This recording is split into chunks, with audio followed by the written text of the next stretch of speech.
All right. What's up, everybody? How you doing out there? Welcome back to the show. This is last week's fight. My name is Thinker St. James, and tonight we are going over each and every fight from UFC 319, Plessis versus Chimaev, taking a look at the Contender Series Week 1 and taking a look at UFC Fight Night, Walker versus Zhang. And to do all of that with me, as always, my good friend, my co-host, the Ohio player, a man who will 50-40 you in the crucifix position if you talk shit, Chase Parton. How you doing, brother? Dude, I'm good. Saturday we had fights, of course. Obviously we got fights on Tuesday as well. So it was kind of a double whammy for the weeks that we have going forward. And, obviously last week as well. I'm really excited to talk about them. Not so much the first week of Contender Series, but I think that's going to be an interesting conversation to get into to start. So For sure. Yeah. This most recent Contender Series kickoff was possibly the worst in the history of the Contender Series. But, a couple of little flecks of interesting things. So we'll get into all of that, of course. If you are new to the show, we're going over each and every fight from the events that I just listed out there. If you have something that you want to talk about that is not related to those fights that we're talking about at the time, throw it in the chat. We'll come back to it. Just remind us a little bit later on. But we got a lot to talk about here. So I'd say let's just jump right into 319. What do you think? no, absolutely. We're actually going to jump into Contender Series first. Oh, you want to do Contender Series first? Yes, we'll jump that. We'll jump that first week because we have to bring up that our boy. Oh, yeah. We'll get into him. Making his little debut. But all right. Well, let's start off with that then. Yeah, sure. start Why off. not? All right. Yeah. So this is the first week of the Contender Series here, season 9, week 1. Started off with Chris Evert, I believe is how you pronounce it. Chris Evert versus Yuri Pamfarov. This was a fight that I had a lot of people in the chat for because Mr. Evert is from Chile. A lot of Chileans were cheering him on. So shout out to all of my Chilean homies who were hanging out for that. Unfortunately, I thought Evert was just a little bit of a step behind Pamfarov. I was surprised that Pamfarov did not get a contract based on that performance. I thought that he did well enough that he warranted one, but it was a fairly competitive fight. Evert would kind of picked it up a little bit later on, but he was getting rocked a good amount at certain times. So back and forth. Yeah, no, this one. Oh, well, to start this season of Contender Series, this fight here, to think that Chris Ewert came in at minus 255 favorite and was absolutely dog water at fighting. Like, he came in and genuinely didn't have anything for Yuri, and all Yuri did was have, slightly better boxing than him. I think the reason that they didn't give a contract to Yuri is because we know damn well he gets smoked by everybody in the middleweight division when it comes to close to ranked. It's an excitement factor also. Dana, he wants to be wowed, and that he literally means he wants to jump out of his seat. And it's not just like that was good. Like, no, it's not enough. Yuri definitely was my pick to win this fight. I thought coming in at a dog, I wanted him to finish, which obviously probably would have got him the contract. But since he didn't, still won as a dog. I think it was he could have probably got the contract, but Dana, again, he wants that wow factor. So Sure. Yeah, absolutely. I mean, this is the place to have the wow factor more so than anywhere else. And, that's exactly what he's looking for. There was very little wow factor on this card, with a notable standout, of course. But yeah, Panfarov, I believe, is this was his second go around on the Contender Series. And it's always what we say about like that sort of situation. It's like, if you're coming back on the Contender Series, this is not the end of the road. This is the beginning of the road. So you really have to put it all out there up front to get yourself into the organization. And, any type of coasting is just not going to get you by. I thought he did well enough to win the fight for sure. I mean, it was quite clear that he was definitely winning things, but in order to get the contract, it's like you said, he's got to be more explosive than what he was, and that's the same note that's going to come up several times for some of these other fights. yeah, I mean, not too much more else to say other than Chris had no business being the favorite in this fight. I don't know how many fans he has in Chile, but he must have a damn good amount because they were ready to put money on him because he was the favorite here and did not deserve to be. So, Well, and that's the Contender Series for you, right? I mean, favorites and dogs don't matter as much, I would say. I mean, there's definitely a level of it, like if there's somebody who's really pumping heat on the regional circuit or whatever. But like, this is the grand equalizer to show who is really worthy and who's not. So, you got basically guys who theoretically at least are all pumping heat on the regional. right.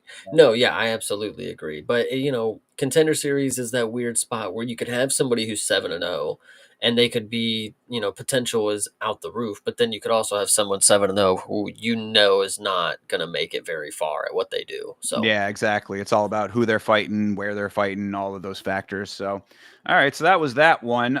Moving on to the next one here. This was George Mangos, even though he's always going to be Georgie Mangos to me because that's just the most gangster name. Georgie Mangos, go get the papers. yeah, Um, facts. George Mangos versus Radley De Silva.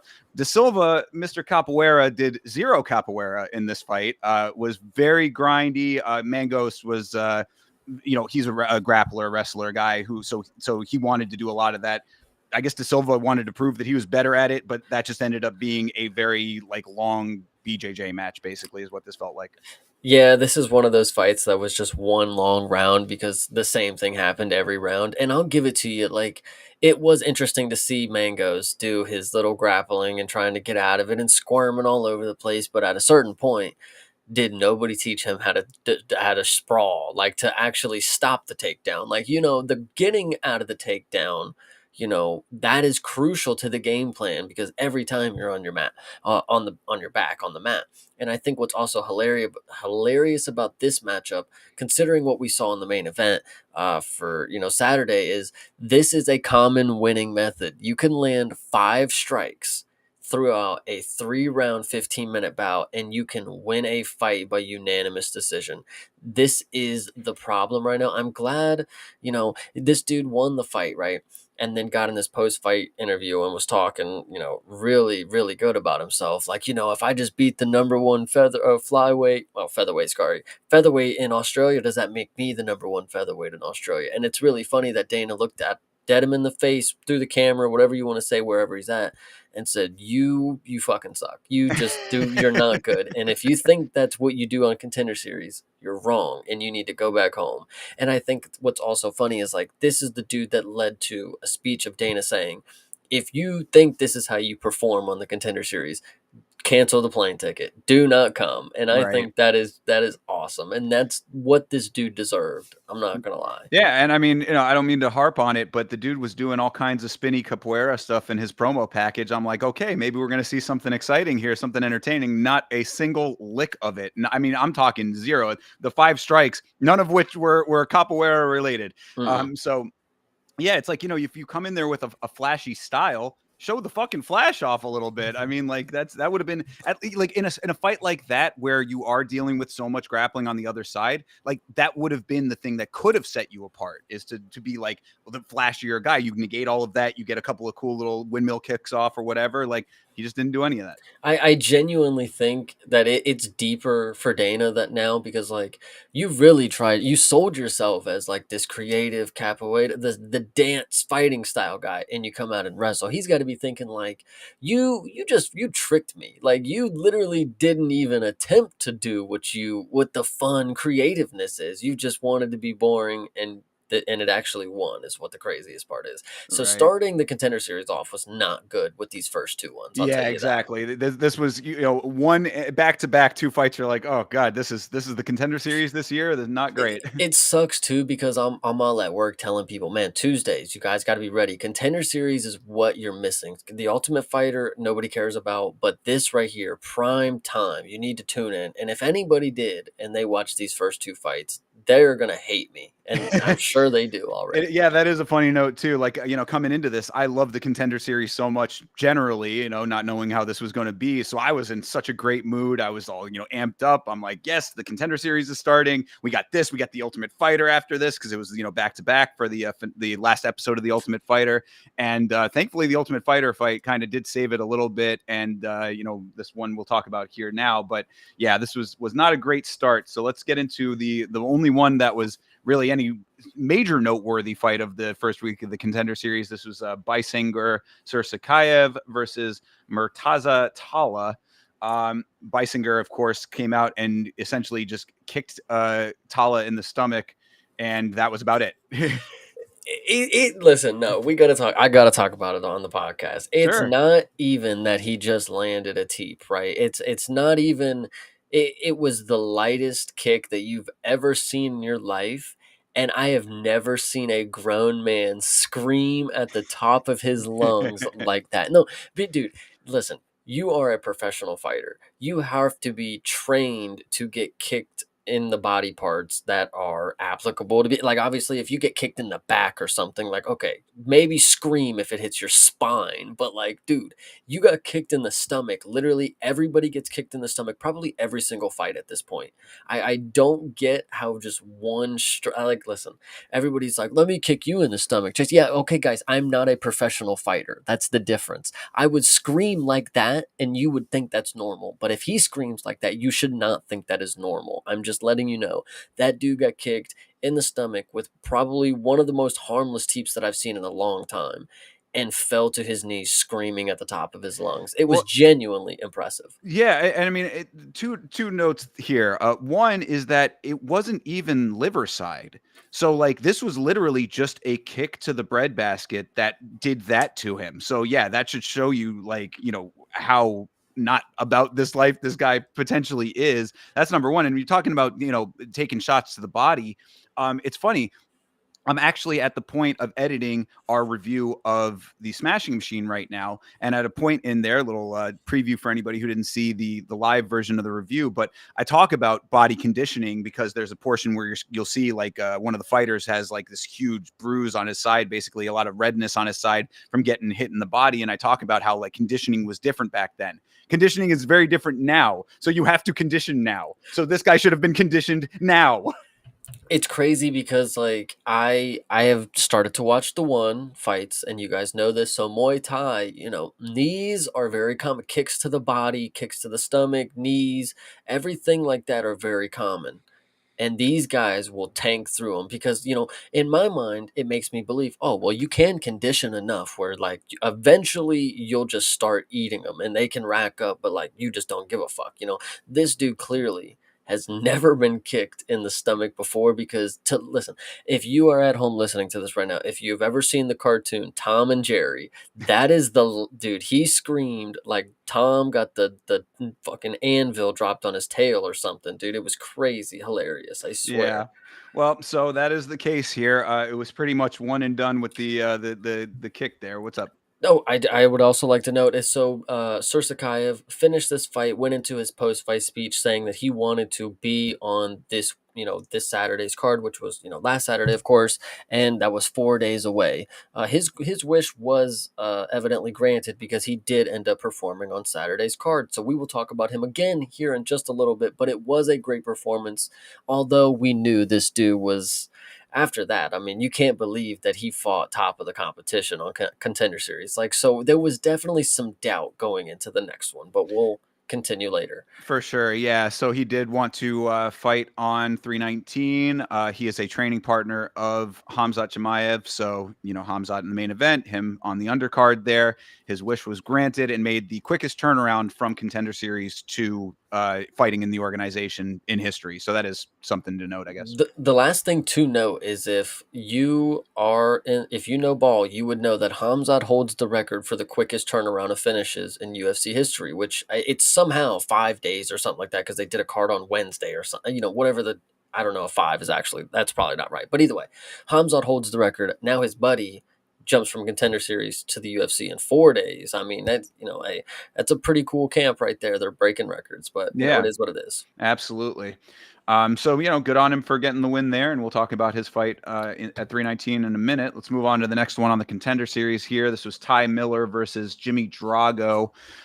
This was an okay fight, I thought. Like, it wasn't like if this was one of a number of banger fights on the Contender Series, it would have been like one of the lesser, but still an okay one. I think that Ty Miller ended up because he ended up with a contract, and I thought it was a little bit strange that he got it, but I think he got it because he is a huge, huge welterweight. Like, this dude is very tall, very big.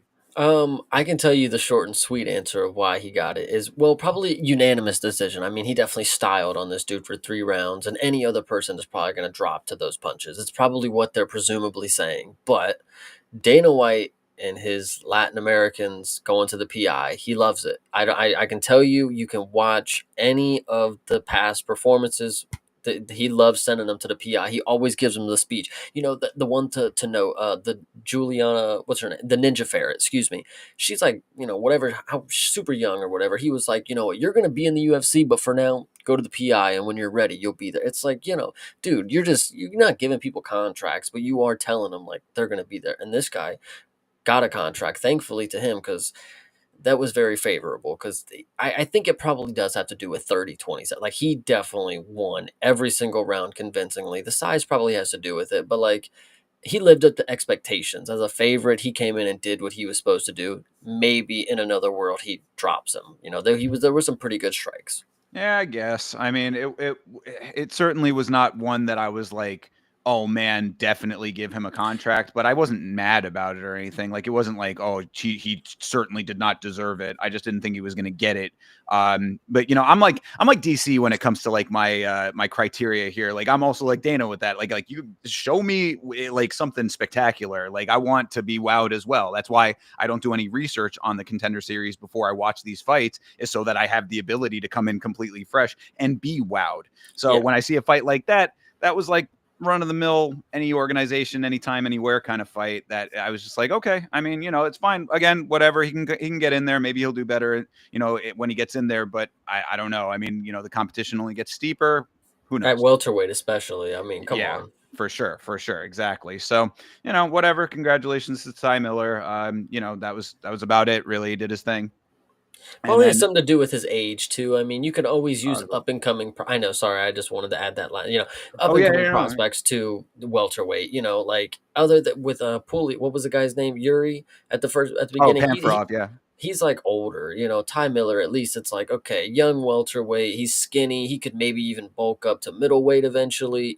That Oh shows. yeah, I was just looking to see if they showed the age. They don't show it on this page. Do you know how old he is?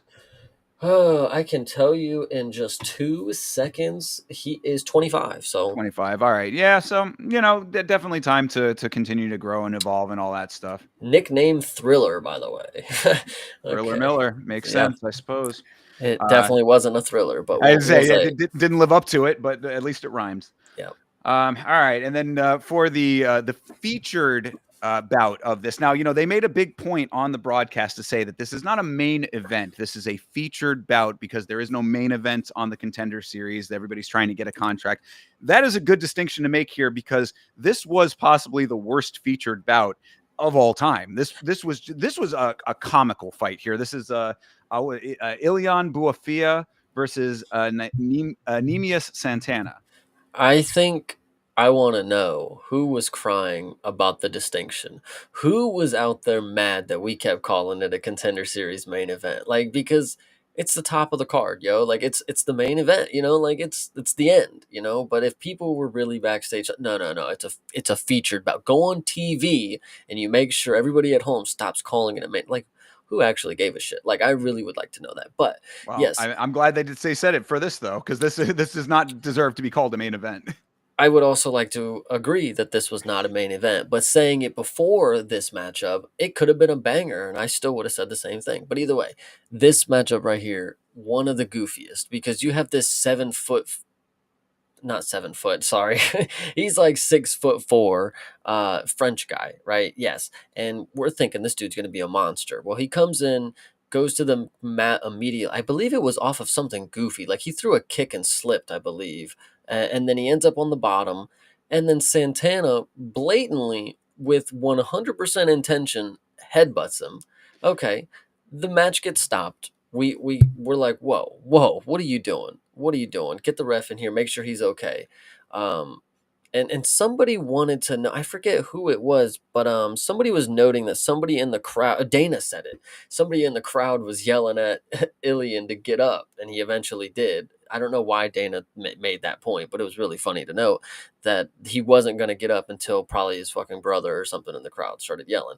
But he gets up after the headbutt, puts on the worst performance that you've ever seen in your life. This fight ends up a 30-26 in his favor because Santana did end up losing a point with the headbutt.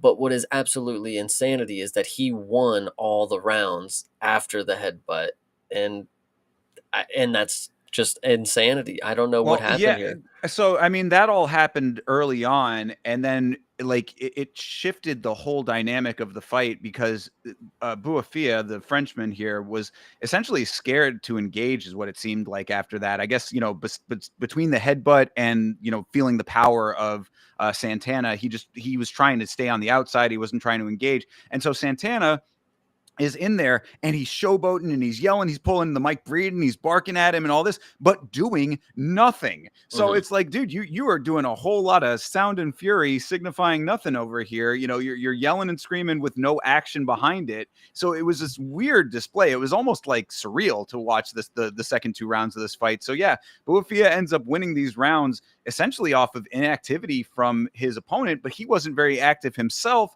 So this was just a shit show of a fight, to be perfectly honest. When Dana's doing his little speeches and he's got his paperwork and you see him flip the page and he goes, "Oh God, this guy," and it's just really funny to see. But then it's also like he had wrote down these notes to remember. It's like that Santana dude did absolutely nothing after he was showboating and doing everything and did nothing. And it's so funny to hear.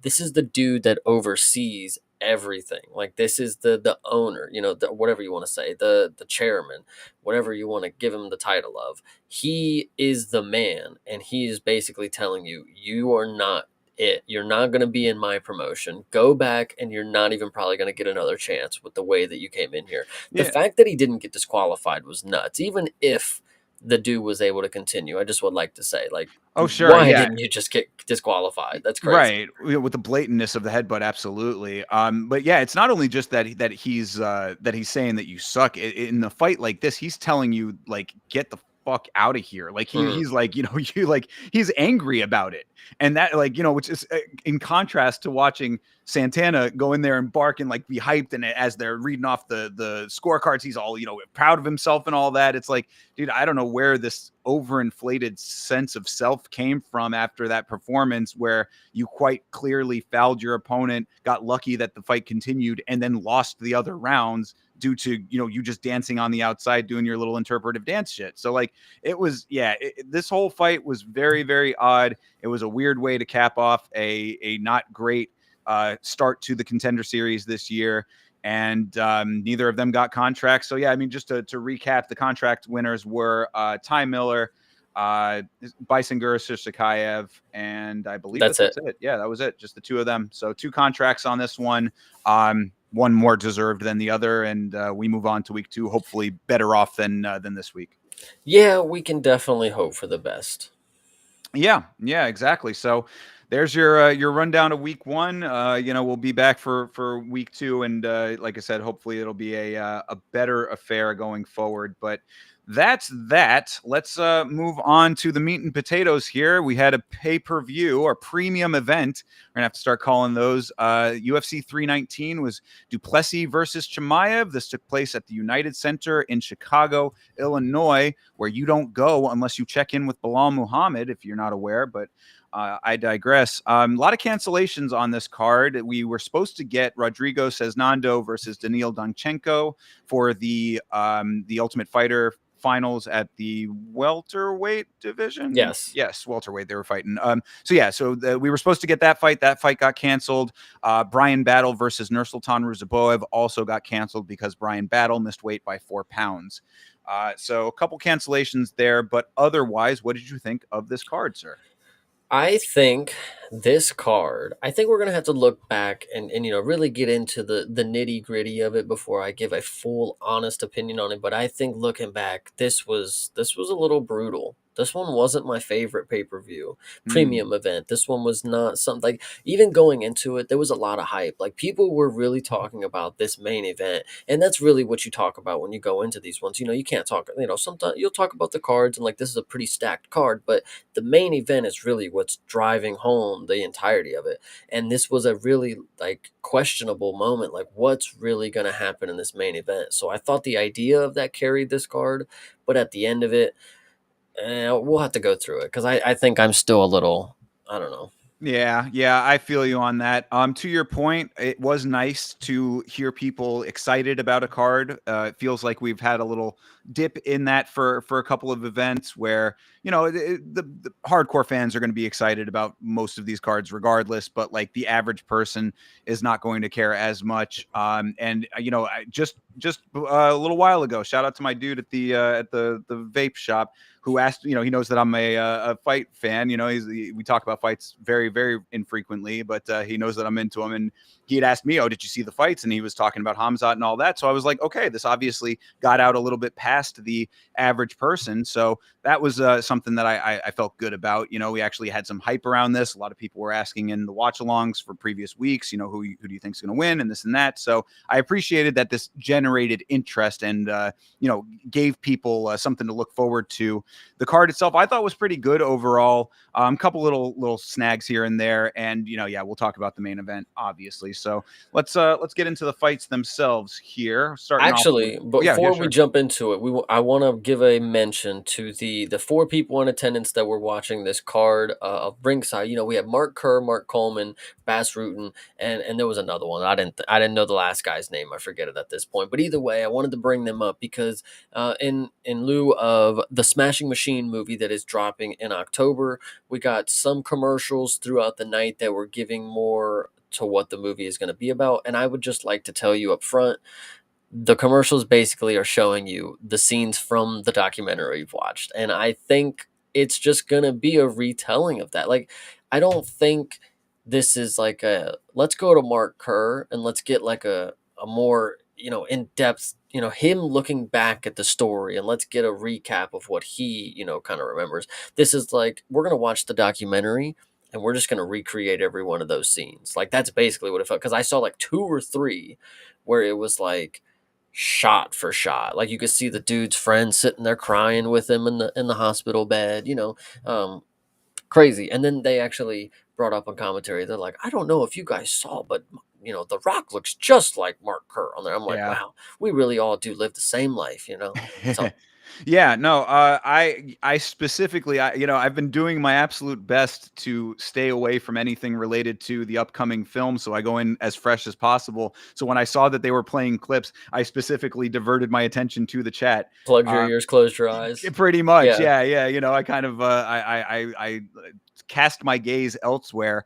But if that's the case, then we shall see. The documentary does have a good amount of meaty, weighty subject matter to get into, but since Mark Kerr is still around and with us, I would hope that there's going to be a little bit more context. And it's like we talked about on our review, which is going to be coming out soon, so keep an eye out on the channel. But we talk about it. We were saying that, there, the documentary does not necessarily have the same beats as a feature film, so there has to be some fleshing out, I would hope. but we will see. And I didn't realize that I guess Emily Blunt is playing Dawn, his girlfriend, Mark Kerr's girlfriend at the time. I think that that's interesting casting. I know a little bit about Emily Blunt, and from what I understand, I guess she is a little bit difficult behind the scenes. So maybe she's going to be a good version of Dawn for the film. Well, I would just like to say if anybody has seen the movie that they've already been in together called The Jungle Cruise, or something like that. I didn't see it personally, but if you want a good indication of what this movie might be like, go watch that. There They you are go. definitely the main characters there. They're going to be the main characters in another one. Who is Sure. going to play Mark Coleman is still the question, and I Oh think well, they're no, that waiting for a big reveal. no, you answered your own question with that because the fourth person that was in the crowd with them was Ryan Bader, and Ryan Bader is playing Mark Coleman in the film, Oh, which is very strange. I talked about that in the review as well, where it's like it's very odd to me because Ryan Bader, also an MMA fighter, I did not know that he was an actor. Maybe he's not an actor and he's just acting now. Who knows? But yeah, we he's gonna be playing Mark Coleman. we will bring it up now because I mean, maybe you have it in the notes to bring up later, but we should bring it up now that we're talking about the movie things. Michael Venom Page. They said he's Oh going to gosh. be a director. Writer director Michael Venom Page. Yeah, I cannot wait to see the stuff that he turns out. That'll be very interesting. We'll have to do some reviews of his fine work. Maybe I it'll be good. Who knows? It could be see, great. and you kind of questioned me the other day when I was like, we're in the superstar era. Everybody has to be doing some. A film is like the everlasting thing to their name in this point in time. There's you either make a song or you make a movie. It's like those are the residuals that you need to add to your name. I think MVP he's on the right track. Will it be anything good? Will it be the next Rocky? I don't think so, but I would love to watch it and review it on the stream. Hopefully, you guys are excited. Yeah, there you go. So keep an eye out for all of that. But all right, that all being said, let's talk some fights Yes. here. Starting this thing off was the other Ultimate Fighter final. This was for the Tough 33 flyweight Ultimate Fighter champion. This is Joseph Morales versus Alibi Idris. The first note before we get into even the fight itself was it was kind of shitty that DC wasn't in Alibi's corner for this when Chael Sonnen was in Joseph Morales' corner. I thought the same thing. Like when they walked out, Chael was with him, and I'm like, wait, holy shit! Like, wait, Chael's okay. So Chael's gonna be ringside. I'm like, normally he's suited up in the booth. Like okay, so is DC gonna be in the corner? And everybody's yelling at me. They're like, he's commentating. How is he? I'm like, oh, I guess I am listening to him right now. Like Right. that is weird. And then the entirety of the time. Oh, and then when Alibi walks in, you just notice that he just has like a team of his guys now. Like it's just nobody from his like actual tough team, but funny enough, DC's on commentating and he can't really, he's obviously not coaching Alibi, but he has to play both sides in his commentary. So it's kind of shitty. But I honestly think that's the best move for DC in this case because rooting for Alibi was so fucking hard in this. I thought this dude was next. I thought this dude was Yeah. going to expose Joseph Morales for being a flare out and a fraud, but I have never seen anybody, and this is because I'm a little too new to the sport. Obviously you have to go back to times like fucking Horace Gracie where he's just pulling a triangle on people and it's working. I just don't get it where Alibi is just like putting his face in a triangle choke and losing the fight. Like it genuinely hurt my head Oh because that yeah. was crazy. Oh yeah, I had that in the notes. When was the last time you saw a standard triangle actually get the tap? That was yeah, but that's coming after an entire fight full of poor performance. I mean, Yeah. this was Alibi fought so poorly in this fight compared to how he fought on Tough. It was like stars and bars leagues worse. Like I was very surprised by this performance from him. I mean, like he was doing all of these like spinning attacks, and at first it's like, oh, okay, he's trying to be flashy, that's cool, but then like the fight IQ just did not kick in to make him realize that you need to stop doing that, like especially also because Morales was fighting great. I mean, like this was like a now comparatively, being that he was not having that much competition come back at him, he probably looked a little bit better than he might have against somebody who was really going after it, but like Alibi was just making mistake after mistake, and Morales was just in there locked in, very in the zone and doing what he needed to do. Like this was a good performance from Joseph Morales and a terrible performance from Alibi. I mean, I said Alibi. Honestly, I might give you another chance because you might have just faced Habib in that cage. Like this dude literally pulled a triangle from top position and got it and won the fight. Alibi put himself deeper into it. We actually saw a decent amount of good submission attempts in these first two fights, so I'll give Joseph Morales that he actually looked like a killer when it comes to grappling in this flyweight division. Alibi, though, I had so much hope, and I literally was telling everybody that you are going to win. It's no doubt. You may not win later, but you should win now. And Joseph Morales, you know, the veterans, and it is a little unfair. Like, out of all the people in the Tough House, they give one person the redemption arc, like, okay, and then he happens to win. It's like maybe it did have something to do with the experience, but Yeah, and whatever. you make a good point with that. Like, it's one thing when the entire season is people coming back for a second time around, but yeah, I mean, like all of these guys are fighting regional people, and they're working their way up. Like, they should all basically be on the Contender series, but they're in on the tough show. But like this dude they were literally saying while he was walking out that he had fought Davison Figueiredo at one He point. It's like, literally lost to Figueiredo. Like, yeah, that's what I'm saying. So I mean, yeah, you want to talk about experience. I mean, of course, yeah, that has to play a factor here. But yeah, Morales, I mean, locked in, looking good. He almost had the finish in the first round at the very end there. He had the rear naked choke locked in like really nicely. He got saved by the horn, Alibi did.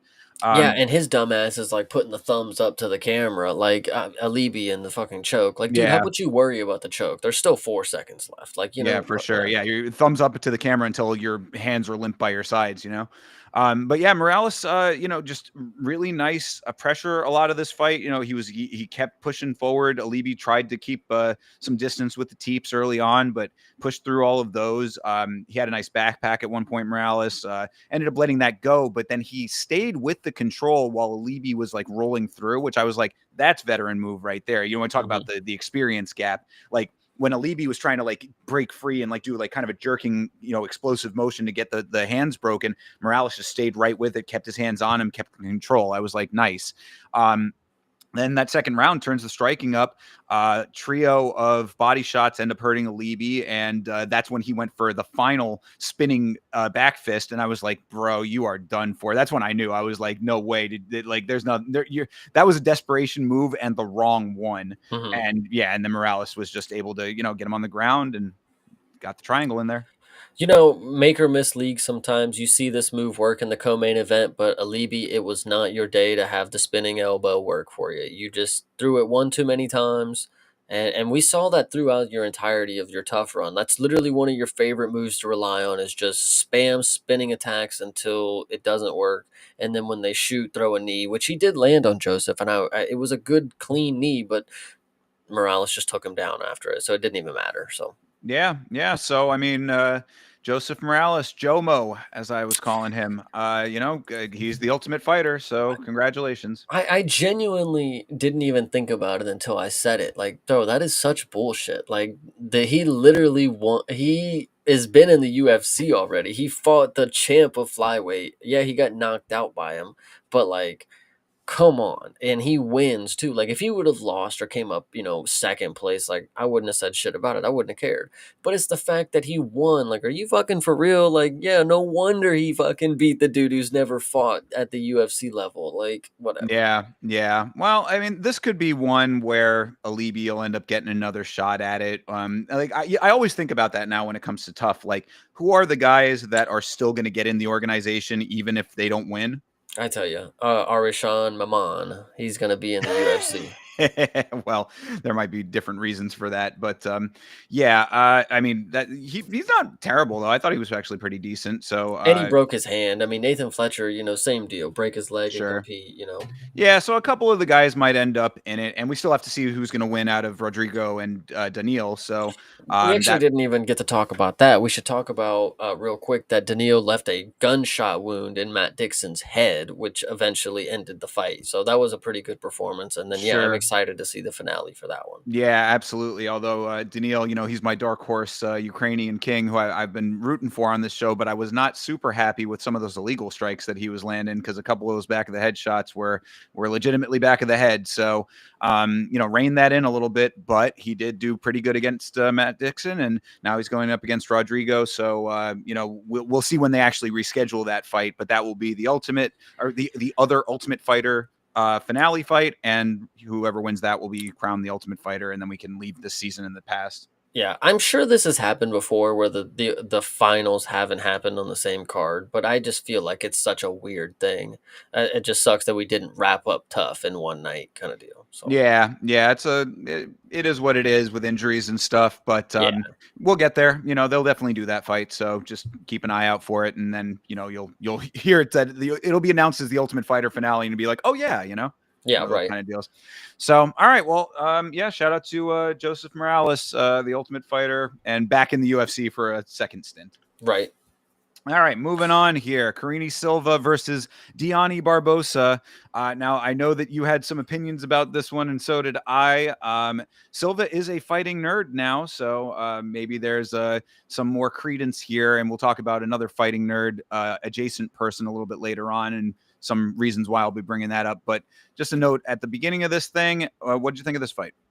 This fight was boring, super boring. It really sucked until maybe the third round, I think, is when it kind of turned up. But it was mostly the grappling that I found very fun. But the striking was absolutely atrocious from both of them. Unanimous decision is pretty nuts. I thought this was split decision at best, and I thought Dione. To be honest, I actually think Carini won. Like I thought it was 1-1, in the second. And I thought Carini won the second. So, in the third, I thought, I don't know. Carini, she had some good submission attempts. The Gogo Plata, like she was fucking Nick Diaz, was pretty good. She almost actually pulled it off, which is the crazy part. It was decently, like, tight enough where it's like you had a thought, like, wow, she actually could do it. But in my opinion, that's like one of those subs where it's like if you have just a moment of clarity, you can get out of it. Like it's Right. like okay, just okay, get the hand off my head. But she also went for another sub that was really good. I can't remember exactly what it was, but it was something really, really good. Maybe a ninja choke or She, something. yeah, it was like a ninja choke, and then she turned it into an arm bar, but that was right at the very end of, I believe that was the first round. I want to Yeah, say, yeah. So yeah, there were a couple of like good attempts and good moments in this fight, but yeah, there was a lot of clinching going on. It was kind of like a skills demonstration that just wasn't like enough on either side to really like be like a wow factor in this kind of situation as well. But I mean, breaking it down just a little bit, it was slow. The first round was definitely slow. I mean, it was slow up until the last 40 seconds. Barbosa had the better striking, I thought, but eh. Then Barbosa gets a really clean takedown and goes to work with some nice grappling, nearly finishes Silva with the rear naked and started the armbar at the horn. That's what we were just talking about there. It was a sharp move, but it was just too late. Nothing that Silva was doing was working in the second round, but she was doing a lot. She was like going to the ground. She had no success there. She clinches up. She's not doing anything there. Back to the round and on top. Barbosa reverses. Silva's more active, but nothing to show for it. Nothing actually like made any kind of like advancement for her. But I'd say being generous, I gave her that second round because of the activity, because Barbosa didn't do anything of her own offensively. So 1-1 going into the third. If you want to look at it that way, which I think is probably the right way to look at it. Then in the third, Barbosa had a trip. Her takedowns were pretty sharp in this fight generally, but again, not too much with them.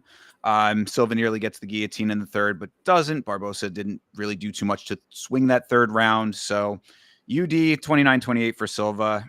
Didn't really feel like she won one on the watch along. We were all kind of saying that that Barbosa got robbed. On the rewatch, I was like, I can see it, but I still think that Barbosa was like the better overall fighter in the fight. So whatever. I don't know. That's those are the notes. Take away what you will. this fight never should have been on a pay per view. I could not tell you why this was on this card. And it was a rematch. Like they did compete against each other in the amateurs. Maybe they thought they would bring a little more fire to it, that they're competing for the spot in the UFC, like who's the better man later on in life. But gosh, do I not give a shit. They could go for a trilogy and it could be at the first fight on the Apex for all I care. So Yeah, and shout out to the ever gambling homie E Money J, who was adamant that this was going to not go the distance. I was like, you got to Oh be kidding me, God, bro. no fucking Yeah, way. I know. Yeah, I'm like this fight of all fights on a card that had so many finishes. This was the Mhm. fight that it was like, no, it's one of these girls is going to finish. Yeah, all right. Anyway, so that was that. Karine Silva gets the UD. As I said, didn't feel like she won that fight in the moment. I can kind of see it upon rewatch, but I was nonplussed, not Yeah. enthused. All right, moving on here.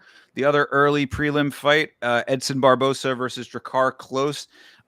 Did you notice that Edson Barbosa had like some weird thing going on with his eye?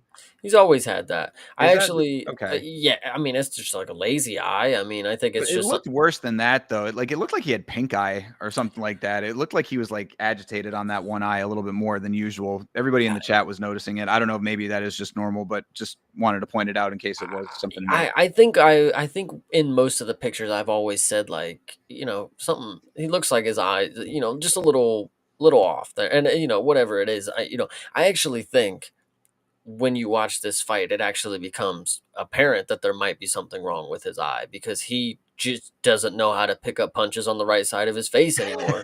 And it's not even a joke. Like it genuinely is. Like you could DC at one point said, just stop throwing the left hand, just straight right down the pipe, just straight right. He's not picking up on it.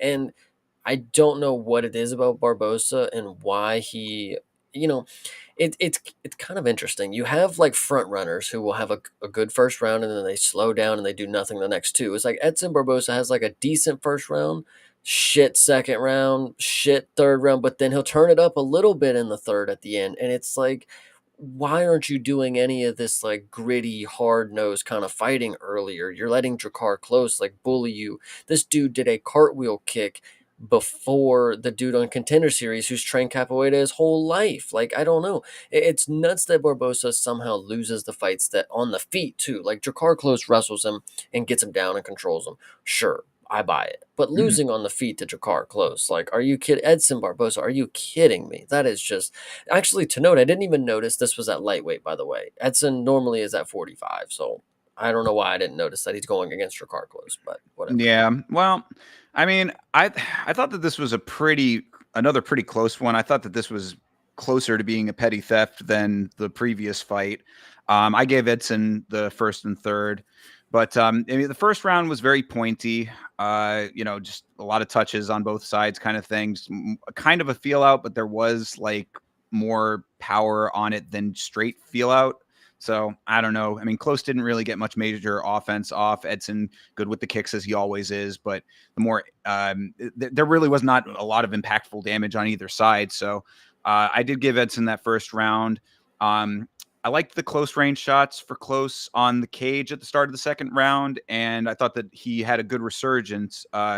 Close did in that second round, like decent power shots, great commitment to the old school foot stomp. That's one thing I do want to give him a shout out for. That dude was stomping away. Like I appreciate that. I mean, I think that more fighters should go for the old school foot stomp. It's a legal move, and I mean, it hurts. Why not? Why not do it? If you're in there, you're clinching up and it's going to be inactive and stalemate otherwise, stomp the feet a little bit. So he was committed to that foot stomp. I appreciated that.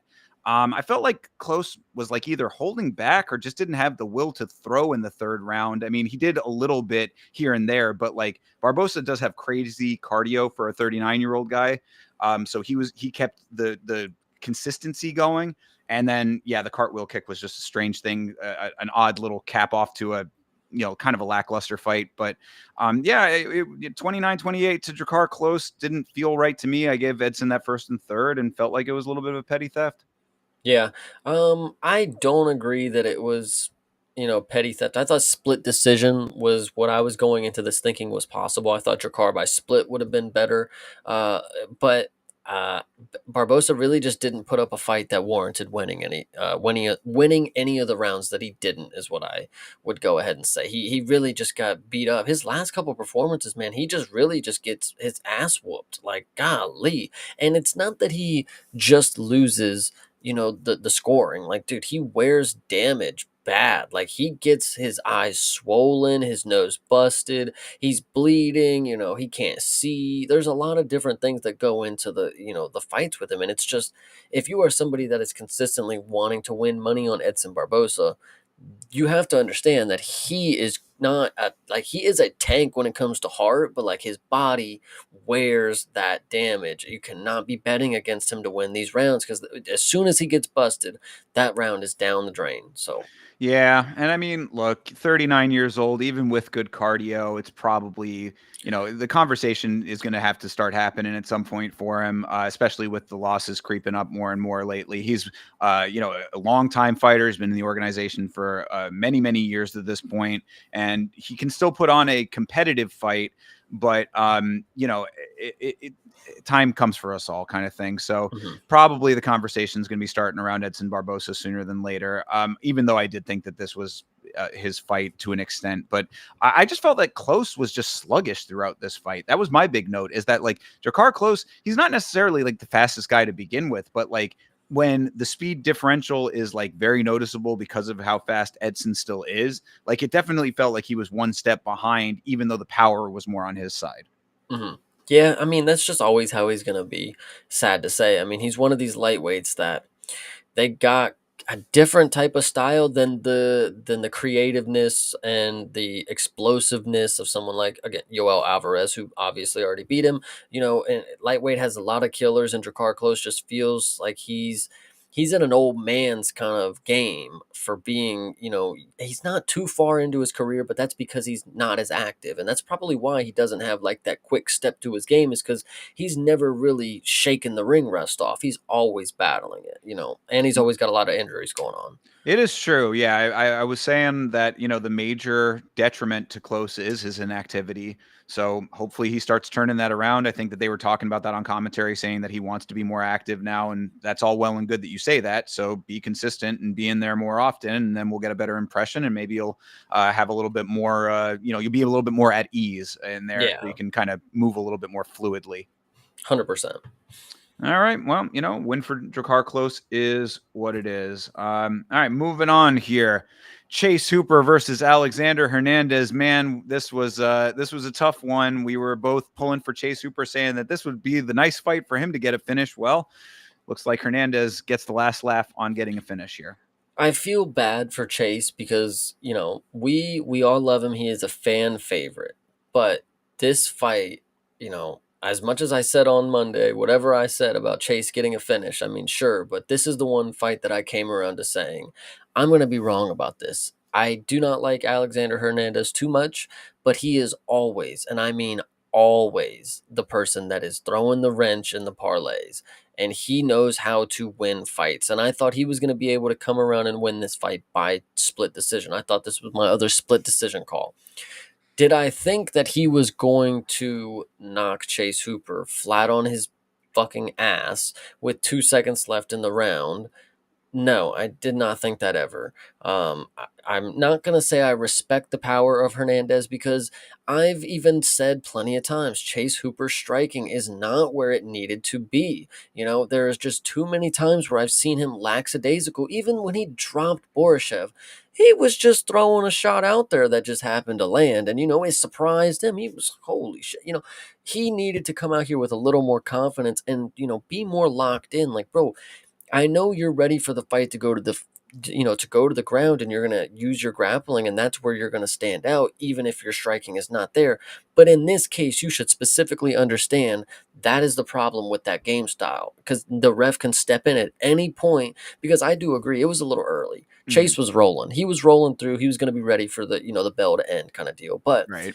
when you have the style of put my chin in there, if I get dropped, then we go to my game plan, the ref can stop that, and that's just unfortunate what happened here. So Yeah. Well, I do think that Chase was trying to show off some striking. I think that maybe that was like his always strategy. does. Yeah, I mean, but it's a two-way street, right? I mean, this definitely proves it.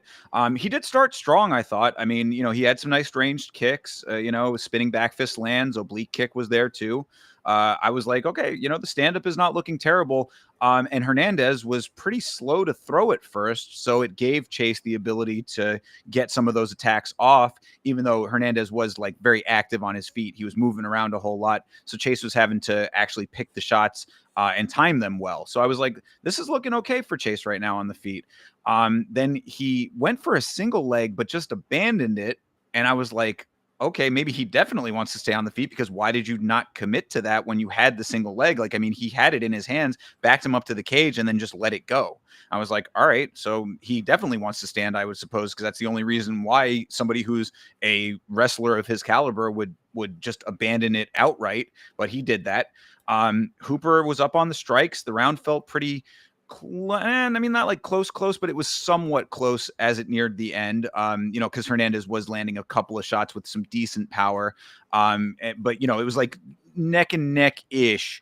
Like it was certainly competitive enough that the rest of the fight could have been competitive had it kept going. But then Hernandez lands with the power, counter right, drops Chase Hooper, goes down to his knees and takes a couple of follow-ups. And as you said, a little bit early, but I wasn't super mad about it because he did turtle up there for a second. So I do like kind of understand it. Like it was another one of those cases where if the ref had not stepped in and he had just been taking unanswered shots, people would have been like, why didn't you stop it? Why didn't you stop it? It's like, Yeah, damned if we his do. first instinct definitely was to curl up in the ball, Yeah. and then the second was to roll through it. And it's unfortunate that that's the way that it happens.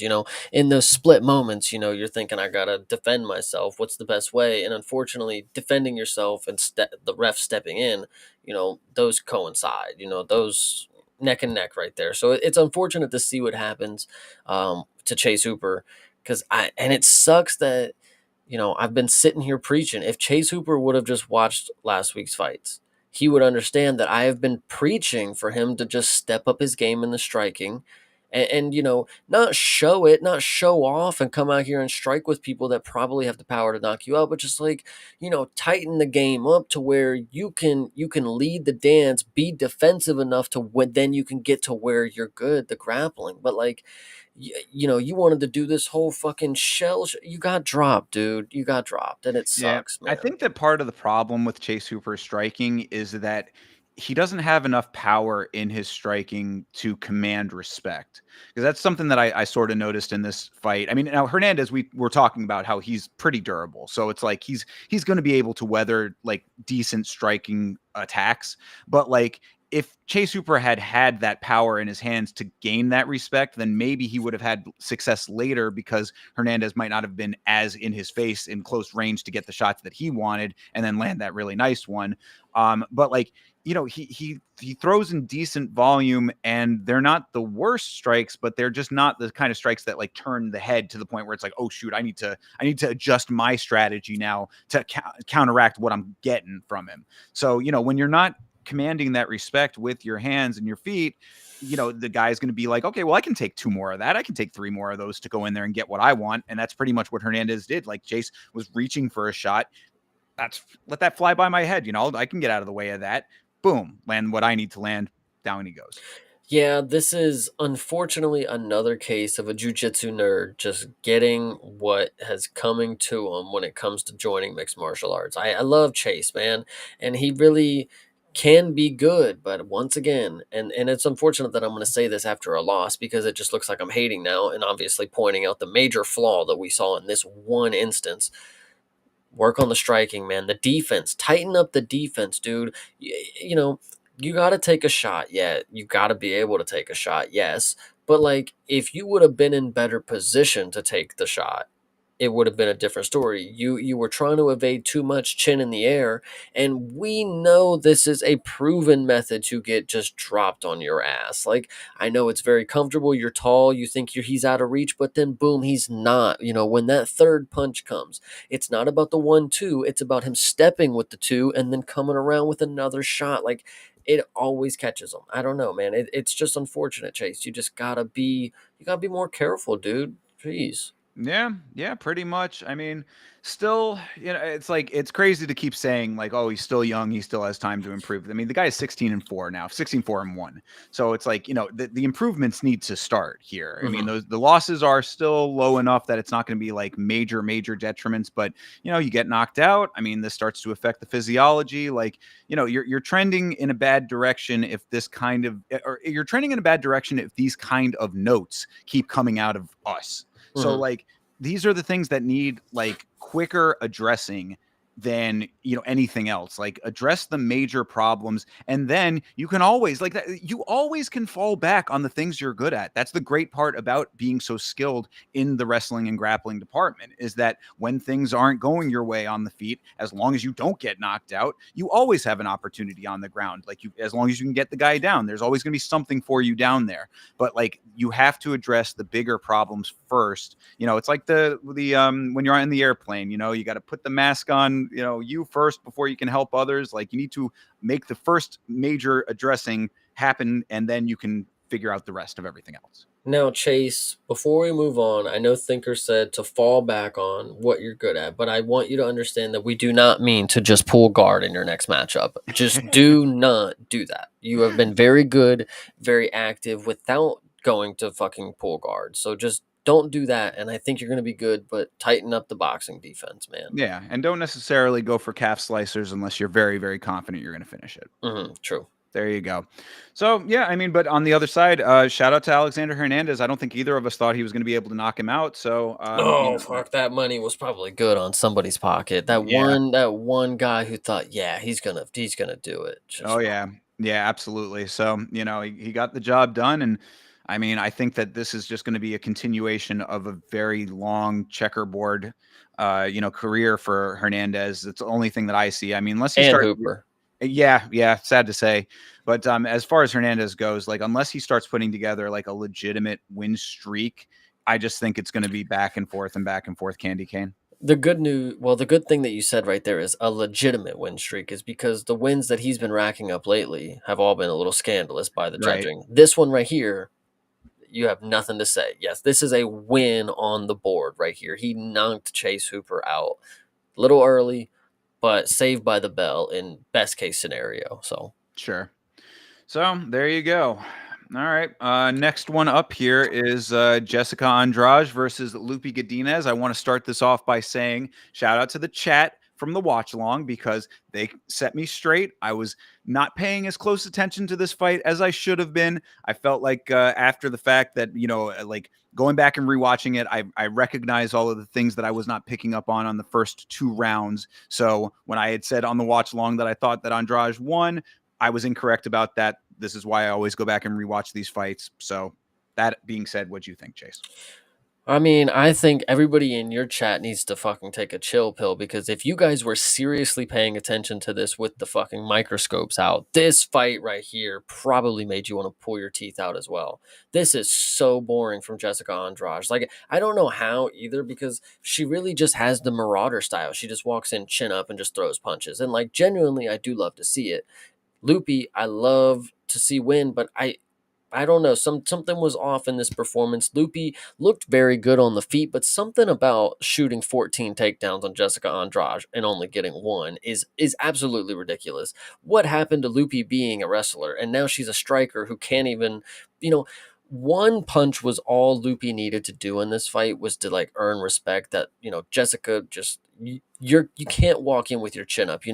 We watch it all the time. I'm trying to think of Jekka Sergey walks in with his chin up every fucking fight and gets dropped on his fucking face by everybody. I know these are women. I know it's different, but like Loopy, at one point you had to just step there and just give Andrade something to worry about, but you never did, and it was just a point strike, 3 rounds of it, and I'm happy you won, but like. Why couldn't you get Jessica Andrade down? Like that was absolutely nuts to me. This is the easiest in my mind before this fight. You get her down and you choke her out. That was it. That was it to it. Like it's like, bro, you don't stand with Jessica Andrade. She owns the record for the most female knockouts. Like, why would you do this? And shout out to her. She did and didn't get finished. But like, we get into this pride thing. It's like, why are you? Again, she shot 14 takedowns. So maybe I'm blowing it out of proportion, but like standing and striking with Jessica Andrade was a risky game. and shout out to her for winning. But I don't know. I was really hoping the grappling was going to get it done for me.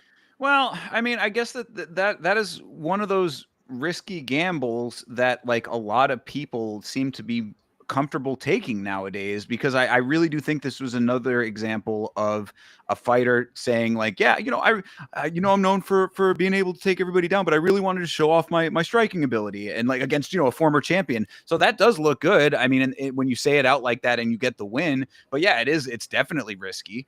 But all of that being said, this was not like a teeth pull out performance to me, because I mean, I thought that Lupi's boxing was pretty clean, and the first round was definitely good. I thought her combos were really nice. Jessica was just she was just a little bit too far out of range, which was strange, because it's not like Lupi is like way taller than her or anything. I mean, Jessica is that bulldog short kind of stout physique, but Lupi's not super tall. So it was just interesting that like Jessica was whiffing on a good amount of shots, while Lupi was getting hers off. I mean, Jessica landed a few in the first round towards the end. The takedown threat was definitely in her head, I thought. I think that also may have played a factor in all of this.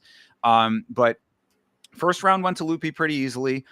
Good early pressure from Lupi in the second. Takedown was successful, and then some more sharp striking. So that was the one that she did get.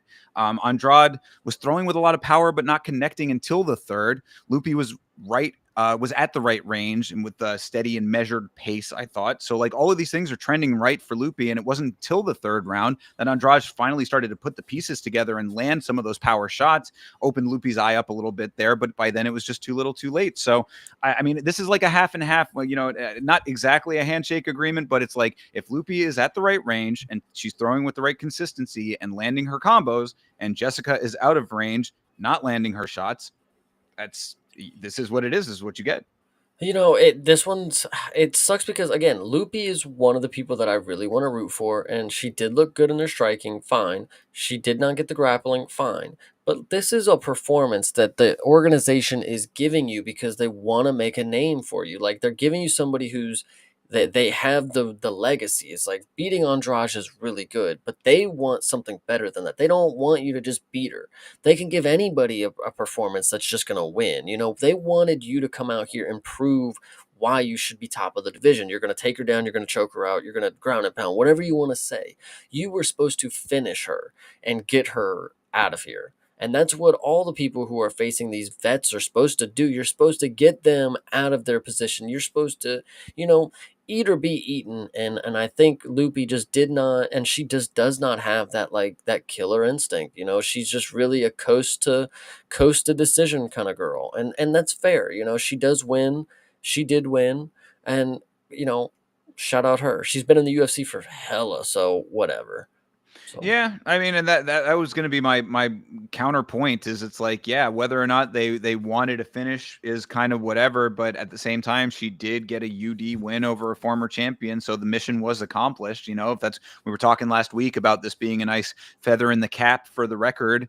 It does accomplish that, at least. You look in the books, there's a W next to her name when it comes to this fight. So and again, I thought that it was nice to see that she does have some decent striking. I just don't know if the Jessica Andrade of now is, it's like comparatively to what, like compared to what she's going to be facing higher up in the divisions. If she tries to strike the same way against some of these other ladies up a little bit higher up, I don't know if the success is going to be the same way. So mission accomplished in the short term. Long-term strategy, we're going to have to see. And I mean, Lupi has had, a little bit of a checkerboard, not as bad as some, but, a couple of losses here and there. I you could correct me if I'm wrong, but I want to break it down real quick. I know Loopy used to train with Diego, but then I believe she does not train with Diego anymore because Diego trained with Grasso. And then on commentary, I believe they said Loopy is actually training in Canada. So Well, she is a Canadian citizen, so she's actually dual citizen, Canada and Mexico. And yeah, her actually, what I had said last week, where I was like, her sister's an Olympian. What I was referencing there, I went and found the details. She has three sisters. She is an MMA fighter, Loopy, of course, and then two of her sisters are both on the Canadian national wrestling team. So that's where gotcha. that pedigree comes from. Well, the reason I bring it up, and I think it's, doesn't matter because I don't think they do train together, Grasso and Loopy, but I think Loopy took a page out of Grasso's book too heavily. She relied too heavy on the boxing. And again, she did win, but I'm just saying going forward, don't rely on the boxing as heavy as you did. Hell, if 14 takedowns can't get it done, go for 20. We've seen it done before, and that wins a fight as well. So that's what you're going to need to do in the next situation. Don't just stop shooting because it's not working, and because somebody's going to outbox you with what you got right now. And that's the unfortunate part, because they have been, and they will continue to do it, because that's just not what game's going to get you to the top, Loopy. It's going to be the grappling. You know, you gotta just power through it. Be more relentless with the grappling. 14 takedowns, and I didn't really feel like you were hungry for it. I can't tell you I was watching and I was like, holy shit, Loopy is fucking trying to get this. No, I didn't feel like that at all. Like, she could have been going for it. And I think she should have. So many people do. Like, we talk about the main event here in a little bit. Go for the takedown if that is your game. Go for it. Yeah, no, I can agree with that. Yeah, that killer instinct needs to shine through a little bit more, and yeah, we'll see if that level of boxing is gonna be able to hold up, but I would have my doubts. Hell yeah. All right. Next up was Gerald Mearshart versus Mikhail Olashechuk. So first, I wanted to start out by saying a couple episodes ago, you had asked me, we were talking about Rodolfo Vieira and his striking improving. And you'd asked me if training with the Fighting Nerds was the reason for that. And I said that I didn't know at the time if that was the key reason. But after watching Mikhail Olashechuk level up his striking, I think there might be some more credit to that than I might have been giving it credit for at the time. So, that I'm not saying it's 100%, but we have seen improvements from both Olashechuk and Vieira, both who are not core members of the Fighting Nerds team, still training with them and making improvements. So I wanted to put that out there.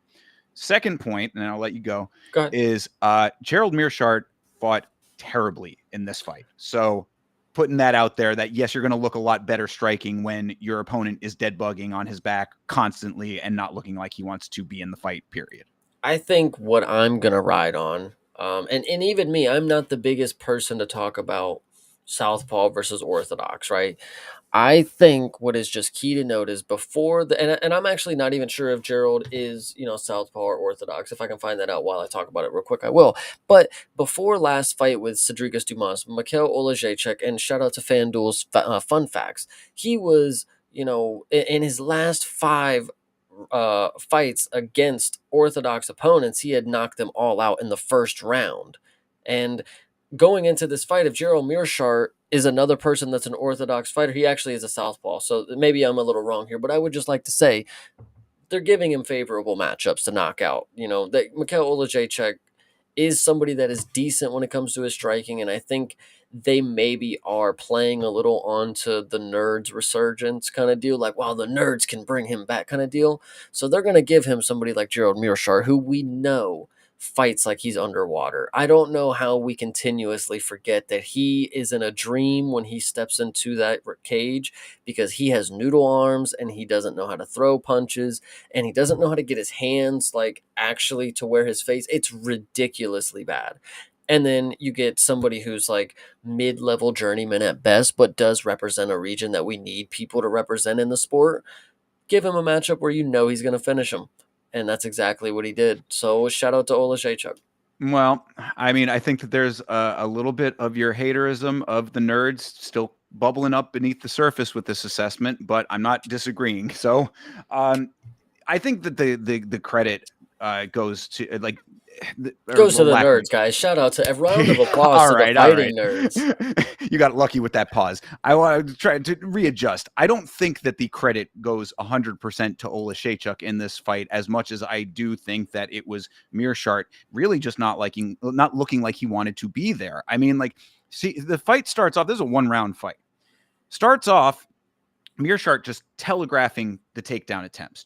He was like running from the other side of the octagon to get these takedowns, and then not fully even committing to them once he had his hands on him. So he backs Olashechuk up to the cage. No takedown happens, and then he just instantly flops to his back. And this happened more than one time. It's like, bro, he's not going to go down there. He's not trying to play your game. So Gerald, we saw just recently with Fluffy Hernandez and Roman Dolidze, where Fluffy was telling Roman to get back up every time that he would take him down to the ground. No, we got Gerald Meerschaert basically doing that to himself. Now he's on the ground having to get himself back up, down, up, down, up, down. That wears yourself out pretty quickly, especially when you're an older, big slug of a guy like Gerald Meerschaert is. He's an older dude. So he's gassing himself out just by nature of how he's conducting himself. Then some very basic striking hurts Gerald, and he goes back to his back for a third time. Finally, Mikhail drops him legitimately, goes to the ground at that point. This was the time where he was like, okay, well, now I've got him actually hurt, so I can go down there. Follows him down because Gerald was rocked, finishes the job down there.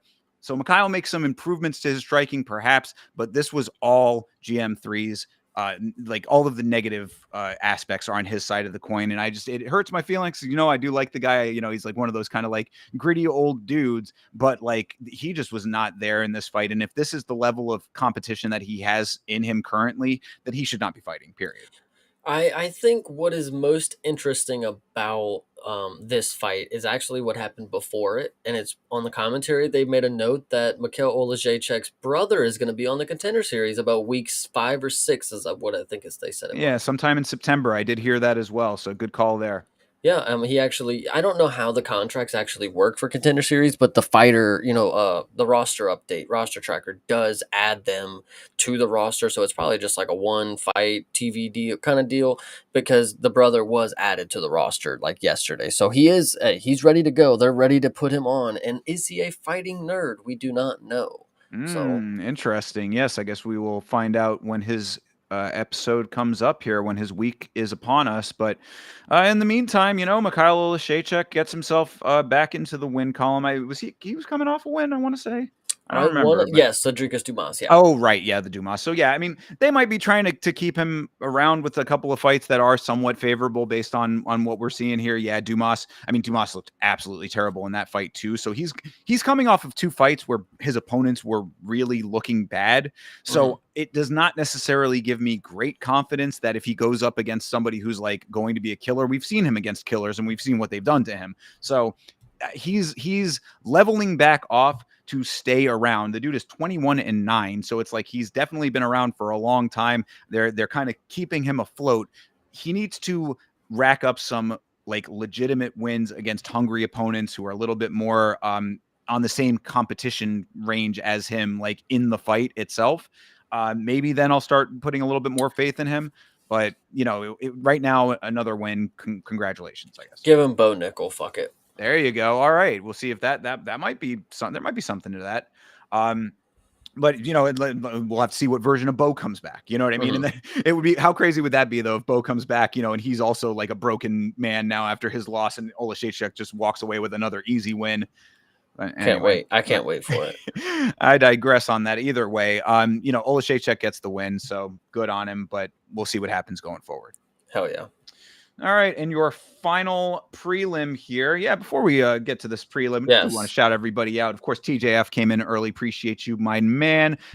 Toby coming in as well. Appreciate you. Rolling Stone, thank you very much for checking in. Appreciate you. And the God, Didgery Dave. Appreciate all of you guys hanging out with us in the chat. That being said, this is the fight that we referenced earlier. So our buddy Bisanger Susurkayev, who just fought on the Contender Series on the past Tuesday, came back 4 days later for this event. So this is Bisanger Susurkayev versus Eric Noland. Eric Noland was a Cage Fury champion. He was their welterweight champion. So Eric Noland coming in up a weight for this fight. Felt a little bit maybe unfair for that reason, him on short notice and up a weight to appease the Susurkayev guy. But I thought that Nolan fought pretty decently until he didn't. So I hope that this does not take Nolan out of the equation for coming back at some point, because I thought that Nolan put a good effort in for those factors being as they were. I thought it was also a decent performance for Eric Nolan, but it was definitely Susurkayev wasn't taking it serious, and that's unfortunately a bad thing to see. That like, okay, he finally gets to the UFC, and like, yeah, he is having fun. Like you can tell it's him just kind of being loosey goosey and just having a good time, but like come on, let's take it serious. You're getting pieced up by a dude that you're trying not to take serious. It goes to the second round, which, I get short notice, Contender Series guys, we shouldn't be expecting much, but the expectations are high. This is a guy that Dana White knows is the guy to bring, whatever audience is coming with him.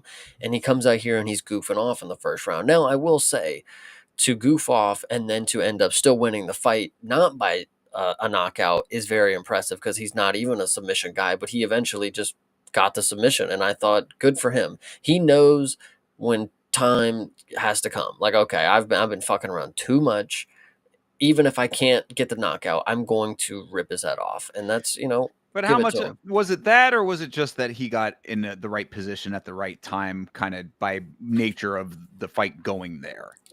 How often does everybody get to the right position at the right time? I mean, and they get a submission? Not often. The right Yeah, position, actually, right that's time. yeah, I do take it back though because he was putting that work in because it was the kick to the side of the knee that ended up hurting Nolan in the beginning of the second round that True. kind of Yeah, the started leg it off. kicks were Yeah. cooking. Yeah. Yeah, so I'll give it to him on that. But I mean, I think I'm also being a little bit of a hater because you know how much I don't like showboating, and especially in a fight like all of what you just laid out is so exactly correct because it's like, dude, you are just coming off of what we just discussed about the Contender Series, a guy who folded to the most basic of front kicks. So it's Mhm. like if you just won off of a teep, we don't have any impression of you being a killer who should be in here joking around like this. You're taking this fight way, way too lightly. He's smiling out there, hand jiving, getting touched the fuck up by Eric Mm. Nolan. Nolan won that first round as far as I was concerned. I mean, Right. like, No, he did. yeah. So, I mean, crisp hands from Nolan in round one. So Sukayev gets a couple of takedowns, tossed Nolan around a bit, but that was about it.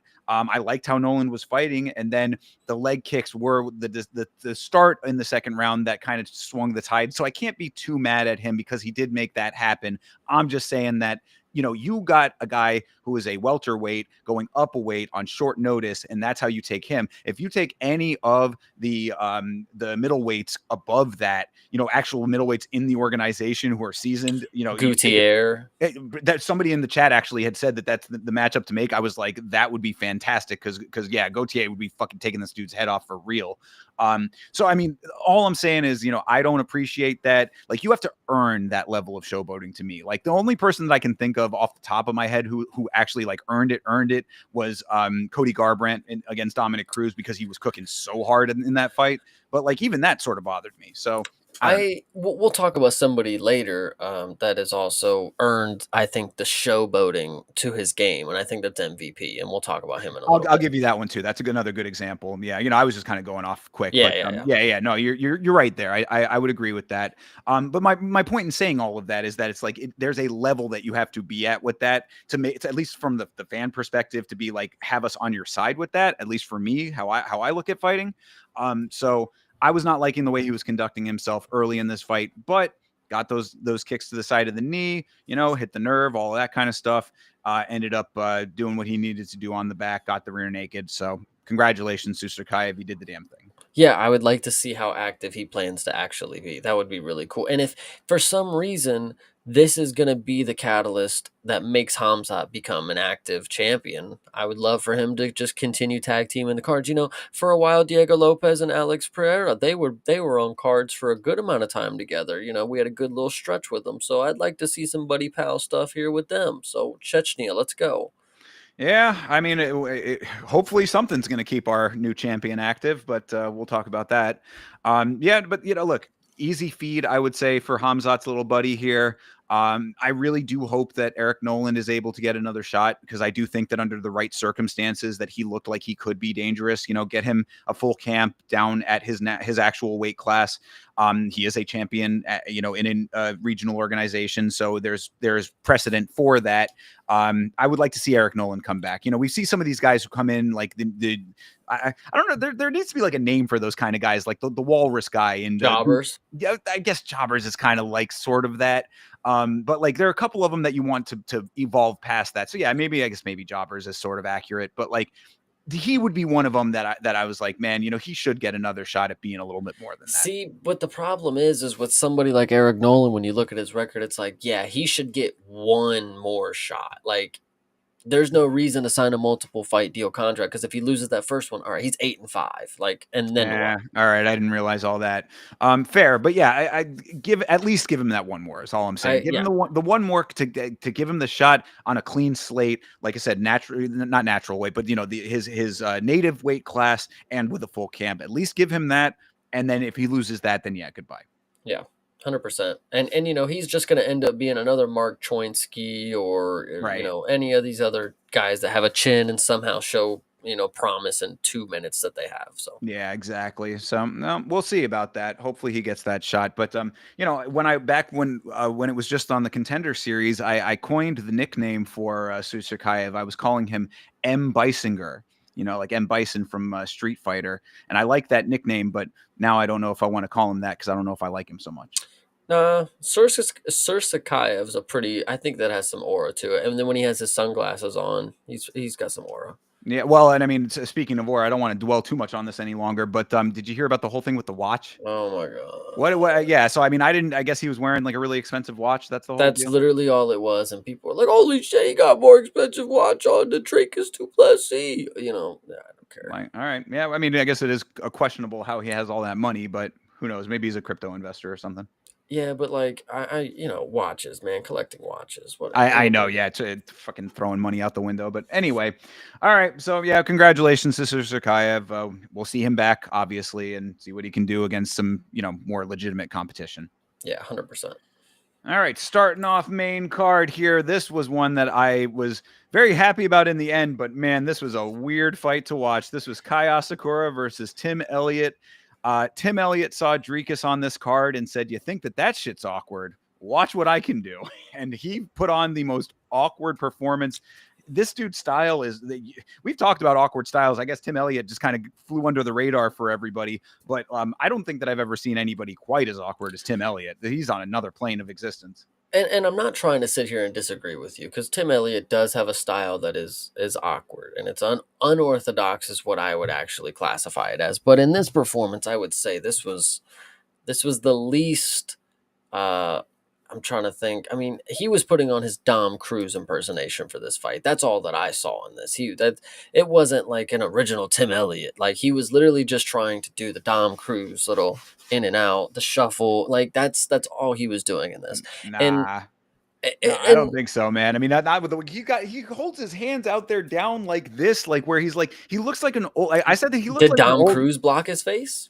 I mean, not like that though, man. Not with the hands down like I mean, he looked like an old man who was like, you ever see an old man who's like trying to like say he'll fight you? That's what he was. Yeah, like a little bit of that, but then also just down here too. Like it was just like this weird.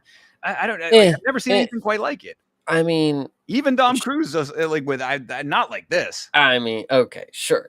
Maybe I'm just the OG here who remembers a Dom Cruz performance. But either way, this one was great by Tim Elliott. I think this was unfortunately the most disappointing thing that I've seen from Kai Asakura, because I had a lot of hope. I really did. I thought he was going to shock the world and show that Pantoja is just that good. But unfortunately, Tim Elliott's just that good. He can just. And the performance from Tim Elliott, when you get to a certain point and you are labeled as the unpredictable kind of fighter, you can just go in there and do whatever you want, and then people will look at it as like some mastermind move, like, holy shit, look how he's doing some craziness, because we don't know what he's going to do next. But literally, Kai Asakura, it was inevitable that he was going to get taken down and submitted. It was just Tim Elliott fucking around with him, letting him he was just leading the dance, waiting for Kai to throw that strike that was going to get him taken down. And that's all this ended up being. Tim Elliott, having fun out there. He hasn't been in the cage in a really long time. He came in with a fresh new cut, fresh new beard, looked like $1,000,000. And then, like I said, put on his best Dom Cruz performance, and it was a really good winning performance. Like, I thought this was really good, and it definitely shocked me. I'm still gonna fade Tim Elliott in the next one, but I would like to see him against other prospects. Thankfully, he never went up against Josh Van, is what I will say. But I don't know. People really, and I think you are one of them at this point. Like, you really think that this was anything more than Dom Cruz submitting somebody? I don't know. That was basically all I saw. Oh yeah, I mean, dude, Dom Cruz would have landed more punches. Let me say that. yeah, I'll say that. like, Dom Cruz is like a way more technical striker than Elliott too. I mean, like that's kind of his game. Elliott was landing. I mean, like that one shot that Elliott landed where he had his hands low and he just kind of went like up and over, like he landed. I was like, what the hell? Like I'm telling you, he was coming from such odd angles. It's like I think that's really more of the story here is that Asakura was landing a couple of solid shots, but the strangeness it was not even that it was unorthodox. It was flat out strange. But the strangeness of Tim Elliott's movements, his weird stance, his laterals, all of that was making it hard for Asakura to find his range and rhythm. And when you are a supposedly elite striker, having those things down and being comfortable with them is what you need early in the fight so that you can get into a pattern of landing shots and then gradually upping your output and your power. So Elliott just being weird made that not happen for him early on in this fight for Asakura. Then Elliott turns a head kick into a great solid takedown, and he landed a couple of singles off of that. I'd say that his weird style is deceptive. That's the thing, is that it's like somebody looking at it from the outside is like, what is this guy doing? But he has a game plan within all of that weirdness, and it ends up working out for him, even though Asakura did win the first round. So, I mean, the fact that Tim Elliott literally barrel rolled into the second round, like, come on, man, with that is Dom Cruz. Nobody's going to do in that shit. I think you're thinking that he played like some crazy violin in this matchup. He has a game where he is so well rounded, where then yes, he can do whatever he wants. He can look as goofy as he can. He can just have a little showmanship. He can do his little old man whatever you want to say.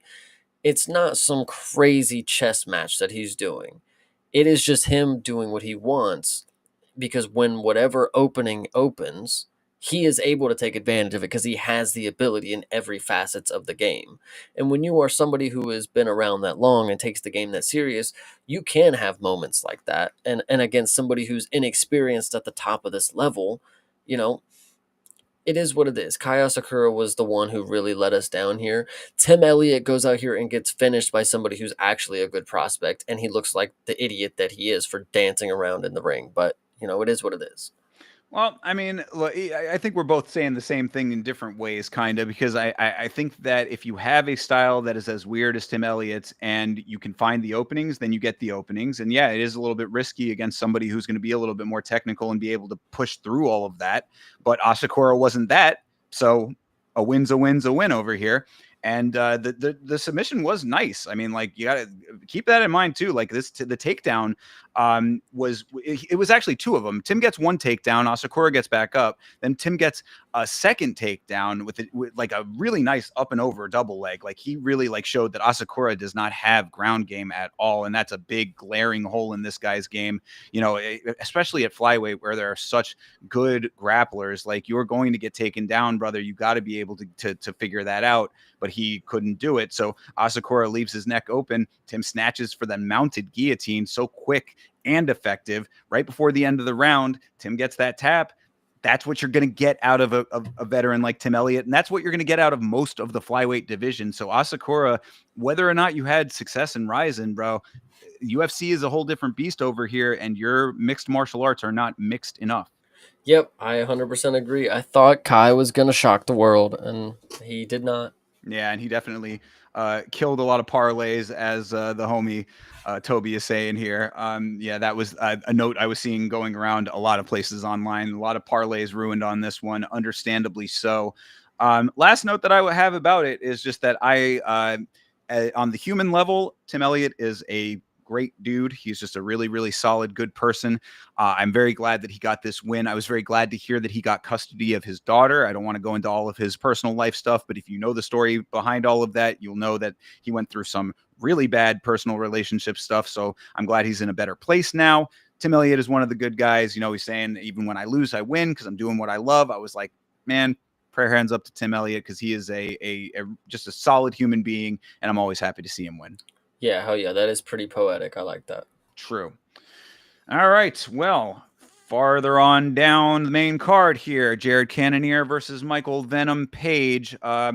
I don't think we could have predicted a fight more accurately if we tried. I think that exactly what we said was going to happen happened to a T in this fight. The only major glaring note is that MVP has nothing off of his back. And yet another one, we literally just talked about it.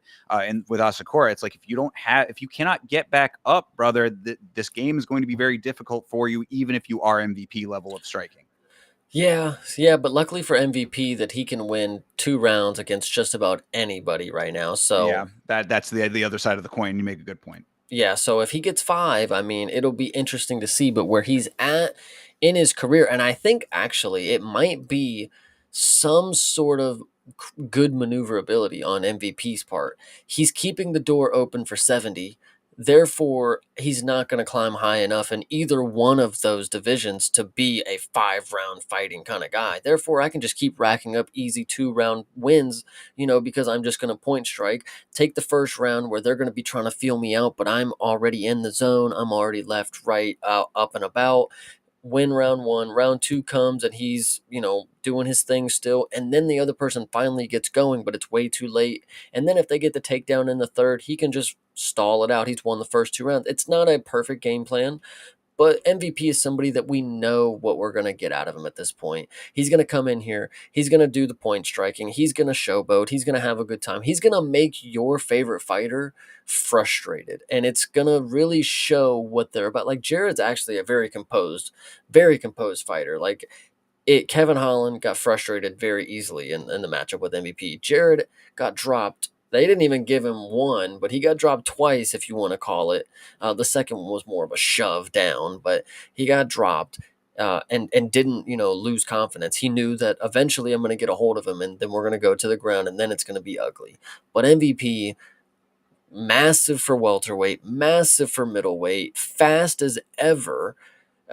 Demoralizing is really what he can do to your favorite guy. He's just really has a certain skill set. I mean, guys, this dude might be Liam Neeson from Taken. He has a certain skill set and he can do certain things at certain time. I don't know what the quote is or something like that, but MVP is that. Like, geez. So Yeah. I mean, you're not wrong. It's a little frustrating to watch sometimes, I would say, but not unexpected. He did get the knockdown in the first after a ton of dancing on the outside, and I mean, he's continued to dance thereafter. Jared clinched up through the second there, through the rest of the second or the rest of the first and the second rather. He just needed to actually get the takedown, which was the big hole in the game. I mean, if he wasn't going to be able to strike, if MVP was going to be too fast as we suspected he was going to be, then he needed to get his hands on him and get him actually full on down. Because yet another a good point from Toby here saying that Jared didn't actually get the takedown in the third. It was an overreach from MVP. MVP slipped on a shot that he was reaching too far for, and Jared just ended up capitalizing on it. Had that not happened, then this could have been 3 rounds of the exact same thing. And then that would have made Jared look even, kind of more foolish than he was already looking, in the fact that he just couldn't do what he needed to do against an easily understood game plan. We all know MVP at this point. easily understood game plan. That's easier said than done. This is somebody who has trained his entire life, and I know point striking is nice, not something that we look at as something so great to train early on in your upbringing in this sport, and it's also something that we talk about in bad terms when it comes to the sport. It's like point fighting is not good when you're somebody who is just trying to play the scoreboard, but MVP is different when it comes to what point striking is. He's somebody that at the end of the day knows how to hit you without being hit, and he can do that expertly. And yeah, you can say it's an easy game plan to think about. It's like, yeah, he's just going to strike and move around a lot, but like, he's genuinely more harder to track down than all of the elusive fighters that you see and you call running or passive or elusive. He genuinely is elusive enough to the point, but he's still sticking you at the end of those strikes. Like, he's not evading outwards too much. It's left and right to get the shot off. And I think it's something that's really hard to train for, because it's the wonder boy but it's also there's another level to it because he's not, it's not the kicking that he's also like mastering. He's a very punch heavy version of Wonder Boy, and you can even see it with everybody who's faced him. It's hard to track down his punches when they come from just kind of like a stabbing point of view. So it, Yeah, you know, no, I mean, I get all of that. I just think that if Jared was able to clinch him, then he needed to just be able to finish the takedowns. That's what I'm saying here, because he did get him clinched up a number of times. Ian Like, Gary got this dude down to the ground, so so it's there, not really the hardest task. I get you, but that's my point exactly. And this, a lot of people were saying shout out to Ian Gary for being able to do, what Jared couldn't here. And actually, it was kind of funny. A bunch of Ian Gary's victims on this card. But that all being said, this was another one of those fights, that like with Jared, it's like there are certain fights that he will be able to win with the skill set and the dynamics that he currently has. This was not one of them. And it kind of was telegraphed from a mile away. So, we called it correctly going into it. It went exactly as according to what we thought was going to happen. And that's just kind of what it is at the end of the day. So, good win for MVP. Not the most exciting fight because of it. A lot of point fighting in that, aside from the drop, there was really just the exactly what you outlined, a lot of outside point fighting and then a lot of control on the ground for Jared in the third round that was not going anywhere. He couldn't capitalize on that position when he had it. There was no submission to be found for him. So, oh well. I mean, this is exactly what you were going to get out of a fight like this. And I mean, hate to be right as a Jared Cannonier fan, but I put MVP on the parlay and that hit. So I want to glaze myself for a second because I think MVP is pretty damn good right about now. I mean, the people that he's racked up wins against, and yeah, he's not finishing them, but he's making an entertaining striking performance that he wins unanimously with,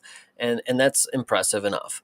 But I would just like to say that me saying that I believed Ian Gary was an elite skill set for what we see in the game, and he was able to do anything that nobody else can to Michael Venom Page. I mean, genuinely a specimen. Shout out Ian Gary. sure. Yeah. No, I agree. I mean, I've always said that Ian Gary is and I'm certainly coming around to like not wondering anymore about like him being that elite. I've always thought he takes the game very seriously, and all of his dumb stuff outside of the cage is just that. It doesn't have any bearing on what he does inside of the cage. So yeah, I think you're definitely right. So yeah, shout out you, Chase. You Hell deserve yeah. it. Pat yourself on the back there, pal. Yeah, so good win for MVP, and that's really about it for this fight. I mean, I don't really Yeah. even have too many notes for it because there's not too much to talk about. Nope. All right, well then moving on. Jeff Neal versus Carlos Prates. This was a nice return to form for Prates after the aforementioned Ian Gary fight, where he did not look like himself, in my opinion. Looked like he was like scaling for late game in that fight, and it did not go according to plan. But he got a nice early start to this one, came out aggressive, and it worked out very well in his favor against the Jeff Neal. Another one that we called pretty much exactly correctly here, except for the Yeah. finish, who I don't think anybody could have called. Yeah, the finish. Well, I don't think I called this one down to a T because I really thought Jeff Neal was gonna be a tank like he normally is. And everybody even said it after this. Nobody has ever done that to Jeff Neal. Nobody's ever made him look like that. So should we be surprised? Yes. Should we be surprised that Carlos Prates is that killer? No. This guy, if anybody is going to make Jeff Neal look like that, I will 100% accept that it is Carlos Prates. It is not like fucking Mike Mallet came out here and flatlined Jeff Neal. Now, genuinely, that would be something to be in awe about. That would be something to fucking like cry over. But like Carlos Prates knocks out somebody that you really like, you just got to chalk it up to that's good sports. That's good sports, good competition. If your favorite guy who is known for never getting flatlined gets flatlined by somebody like Carlos Prates, you have no reason to be upset. This dude, that's what he does. And his record may not show it. I know I talk about a lot of people's records. 22-7 is not something to glaze, but like when you watch this guy, I mean, prime time premium events right here, guys. So, oh my gosh, great. Carlos Prates translates Muay Thai so nicely into MMA because he combines the fundamentals of that art form with great movement and takedown defense. And this, like, because we've talked in the past about like why there aren't more straight Muay Thai fighters in MMA, you know, why the one championship guys are staying over in one and why there's not as much crossover in this and that. This should be your like paramount person to you know, that you should hold up in high esteem as what you can accomplish with Muay Thai if you mix it in properly with the other martial arts and with the fundamentals of MMA on top of Muay Thai base, because everything that he does just where and also granted he does have the exact right build for it as well. Got super long legs, got long limbs in general, very tall, very stocky. He's like you know, praying mantis kind of situation with him, you know, like easily getting his strikes off because of the dynamics of his body, but that doesn't always have to just be that. Like it's really comes down to the fundamentals that he brings to the table, and like it's a well-rounded package that you get when you have a guy like Prates who can do all of what he does as effectively as he does. So, you know, in this fight, he starts off with some nice kicks, good pressure from Neal, without a lot of output to justify the pressure, which that's more of what I was talking about leading into this, where it was kind of what I was expecting.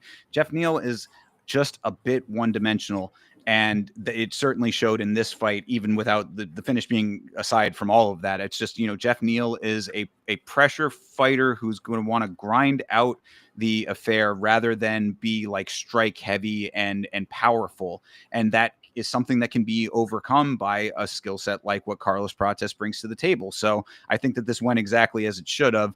The spinning elbow right before the horn was what was unexpected to me, and to put him out with that was very impressive because he landed it in the exact right spot. Like if the spot where he landed it was like right on the skull where like the skin is sort of thin, where the bone protrudes on the skull there. And like generally that shot will take your equilibrium out. Like that's the one that'll like get you on skates. That'll have you wobbling, but he was at the right range and he was with the right amount of power on the shot. So it put Neal out altogether, and Jeff Neal suffers his first knockout because of it. Yeah, no, this was definitely something insane. Right at the buzzer, this was actually the card for late finishes. For some odd reason, we had three, I think. Well, the next one wasn't actually at the buzzer, but we had two specifically that were right at the buzzer, and just shout out just everybody who's doing a great job getting finishes, because I'd love to see it. Yeah, absolutely. A couple buzzer beaters are always fun. And, you know, we'll talk about the next one coming up here, but there are only 10 spinning elbow finishes in UFC history currently. And we saw two on this card. So that's pretty cool. So everybody out there at home working on your spinning elbows, let you know there are 40 more spots to go in the top 50 spinning elbow finishes of all time. So make sure you keep working on it. Don't be like Alibia Dearest and keeps throwing them and throwing them. Be more like Shara Magomedov, where you throw two in one fight that gets a knockout. But, you know, hey. Yeah, exactly. You know, be conscious of your spinning attacks and throw at appropriate times, and good Yeah. things can happen. So yeah, the only other note that I have for this one was that Prates asks for the 50K bonus. He asks for a fight in Rio, and he gets both of those things on the spot. So that was kind of interesting. And then he also was using his time on the mic to advocate for one of his training partners to get his shot in the UFC. Don't have any update on if that's going to happen or not, but you know, if the guy's good enough, I'm sure that will happen. But cool to you know, asking ye shall receive 50K and a fight in Rio coming up for Carlos Prates. And a post-fight cigarette. And a post-fight cigarette in the building on Yep. during the Q&A afterwards. I'm actually a big fan of this because Carlos Prates is like an 80s superstar. Like he just smokes in the building and just ashes on the floor. I mean, like can we go back to an era where this is okay? Like, I mean, people are getting too worried about secondhand smoke. Carlos Prates, like, dude, just get over it. Grow up. Like, come on. Come on. Again, you know, I always bring it back to the same point, is that when you're doing what this guy does in there, the rules don't apply. So Who's you going to smoke tell wherever him to you put that shit out? Correct. Because I remember also there was that one, I forget which event it was. It was a couple back. I think it was on another pay-per-view where it was a shot of him in the crowd. You know, they do the shots of everybody in the crowd or wherever. They cut to him and he just lights up right there in the arena. Like, bro, come on, man. But when you're a superstar, you know, is what it is. It's funny too because when you think about that one, now that you know that smoking cigarettes is like his thing, they're probably like, all right, hold on, we're gonna get the shot. Wait, don't light it. Do not light that yet. We're gonna get it. 3, 2, now go. Now light Do it. you think that the cigarette light up could be the new shoey? Yeah, I do think that is his thing. That's why I'm saying like he's kind of like like smoking the cigar kind of thing. Sure. I like it Well, if he's doing what Tai Tuivasa could not do, then maybe you'll see a bunch more people smoking cigs in the crowd. because like there's just something to a like there's just something to having that like whenever he's in his post fight and you can hear that he's just getting all of that smoke break out of him that he's been waiting at that whole 4 minutes and 59 seconds. Right. That is all that he got out of that puff. That Yeah, I love it. mean, look, there's a reason that it looks cool in the movies, man. I mean, it just kind of looks cool. I don't know what to tell you. It might be terrible for you, but it does look cool. If the UFC was genuinely smart, which they are, they would find out what cigarette pack this dude smokes and get the sponsorship on the fucking like I know, and Yeah. I know we are in an era where promoting cigarettes is like not what we do. Like we don't really have commercials about cigarettes and shit no more. So would a sponsorship on the ring be a little out there for these times? Yeah, but the UFC does what they want. Like so put the Marlboro shit on there. I don't care. NASCAR still does it, I think. Like fuck it. So I don't know. There might be laws against that. Whatever. I don't know. Either way, but I do like it though. I do think. laws schmalls, Yeah, dude. exactly. $7.7 billion says laws don't apply, right? Fuck yeah. Like jeez. All right. Well, either way, Yeah. nice knockout, nice spinning elbow knockout for Carlos Prates. Back in the win column and back to being the fighting nerds killer that he was before the Ian Gary fight. So we're gonna have to see. That's an interesting point to it too. Is like, what does the trajectory look like now that he did go up against more elite competition, did not fare so well against that, beats Jeff Neal, who is still somewhere decently ranked. We'll see what the competition looks like for him, but in this moment, good job. See, you're thinking about the Ian Gary as like, oh, he faced top competition and he didn't squeeze by. He's like, that was a short notice bout that they went 5 rounds and he almost turned the tables on. That's a good That's point. rematch worthy. Yeah, So I'd be okay with that. I think that you're spitting facts on that one. yeah, so I think Prates, I mean, genuinely not in the worst position after a loss. Like, you oftentimes see people who step up on short notice, like Young Sung Park, who stepped up on short notice and then gets finished. It's like, well, shit, you kind of lost the aura that you had just by stepping up. And like, he could have been the guy to, take that leap if he won, but like, he didn't. And Carlos Prates, in that moment, he took a short notice bout and lost, but he had some moral victories to it. And now coming back with a KO, it's like, boom, he's still right there. He is still right there. Yeah, and I mean, a loss to Ian Gary that ages so well in the first place anyway. It's like, yeah, there really was no losing in that regard. So Yeah. yeah, no, I agree. Yeah, he'll be fine. It's more of just like how long do they hold him off Rio. from? Yeah, we're right. Exactly. We're gonna have to find out who his opponent in Rio is going to be. That's good. That'll be interesting. They actually probably might do MVP in Prates. Oh, all right. They Well, both said they want to, but you know how that works out. sure. All right. Well, keep an eye out. We'll see what ends up happening there. Hell yeah. Moving on to our co-main event, though, you want to talk about aura over here. I mean, this is Lerone Murphy versus Aaron Pico. I didn't say it about MVP before, but MVP, the one trend bucker when it comes to people coming in from Bellator and actually doing well, but I had put my foot down on putting my support behind these newcomers from Bellator, and god damn am I happy that I did that with this and stuck to my guns, because Lerone Murphy coming out here and raising his stock tremendously with the finish that he needed. And also, one other note too, we were talking about how Chase Hooper could have raised his stock tremendously because he was on a decent little win streak but wasn't finishing. Lerone Murphy was kind of in that same boat. I mean, he had gotten a good amount of wins, but he wasn't necessarily known as a finisher. Gets a finish like this, now people are talking. I think I knew this was going to happen. I was very confident that Lerone Murphy was going to win this fight by knockout or TKO. I can't tell you that I knew it was going to be a spinning elbow, nor can I tell you that I expected to see such great things from Aaron Pico. Right. I can see why Vegas was on to him. He genuinely was going to win this fight. I mean, listen, the crazy thing about this one is like you can always tell the vibes during a fight. You can feel it. You knew this was going to finish. Like, and I can't tell you, the other way that Pico was going to be on the other end of that, but I can tell you right here, he was throwing heat. He was hunched down and he was ready to throw. And then he got taken down a few times, got up, You know, and that's one thing that people wanted to talk about is like Lerone gets taken down a lot in his fights. And yeah, he does. It is yet to become a factor that he cannot get up. You know, people want to compare him to Leon. Listen, Leon can't get up like this dude. I've seen Leon lay on his back for multiple minutes, multiple tens of 15s of minutes. This dude, he gets right to the cage, he gets right to his legs, and he stands right up, gets to his base, and breaks the action. And genuinely, did I think he was going to win after what I saw for the first, 3 minutes and 24 seconds? No. Nope. I thought we were done, but I had confidence that something could happen. But in my mind, I'm watching like Pico's dominating this dude. This is not a good look. And then what happens?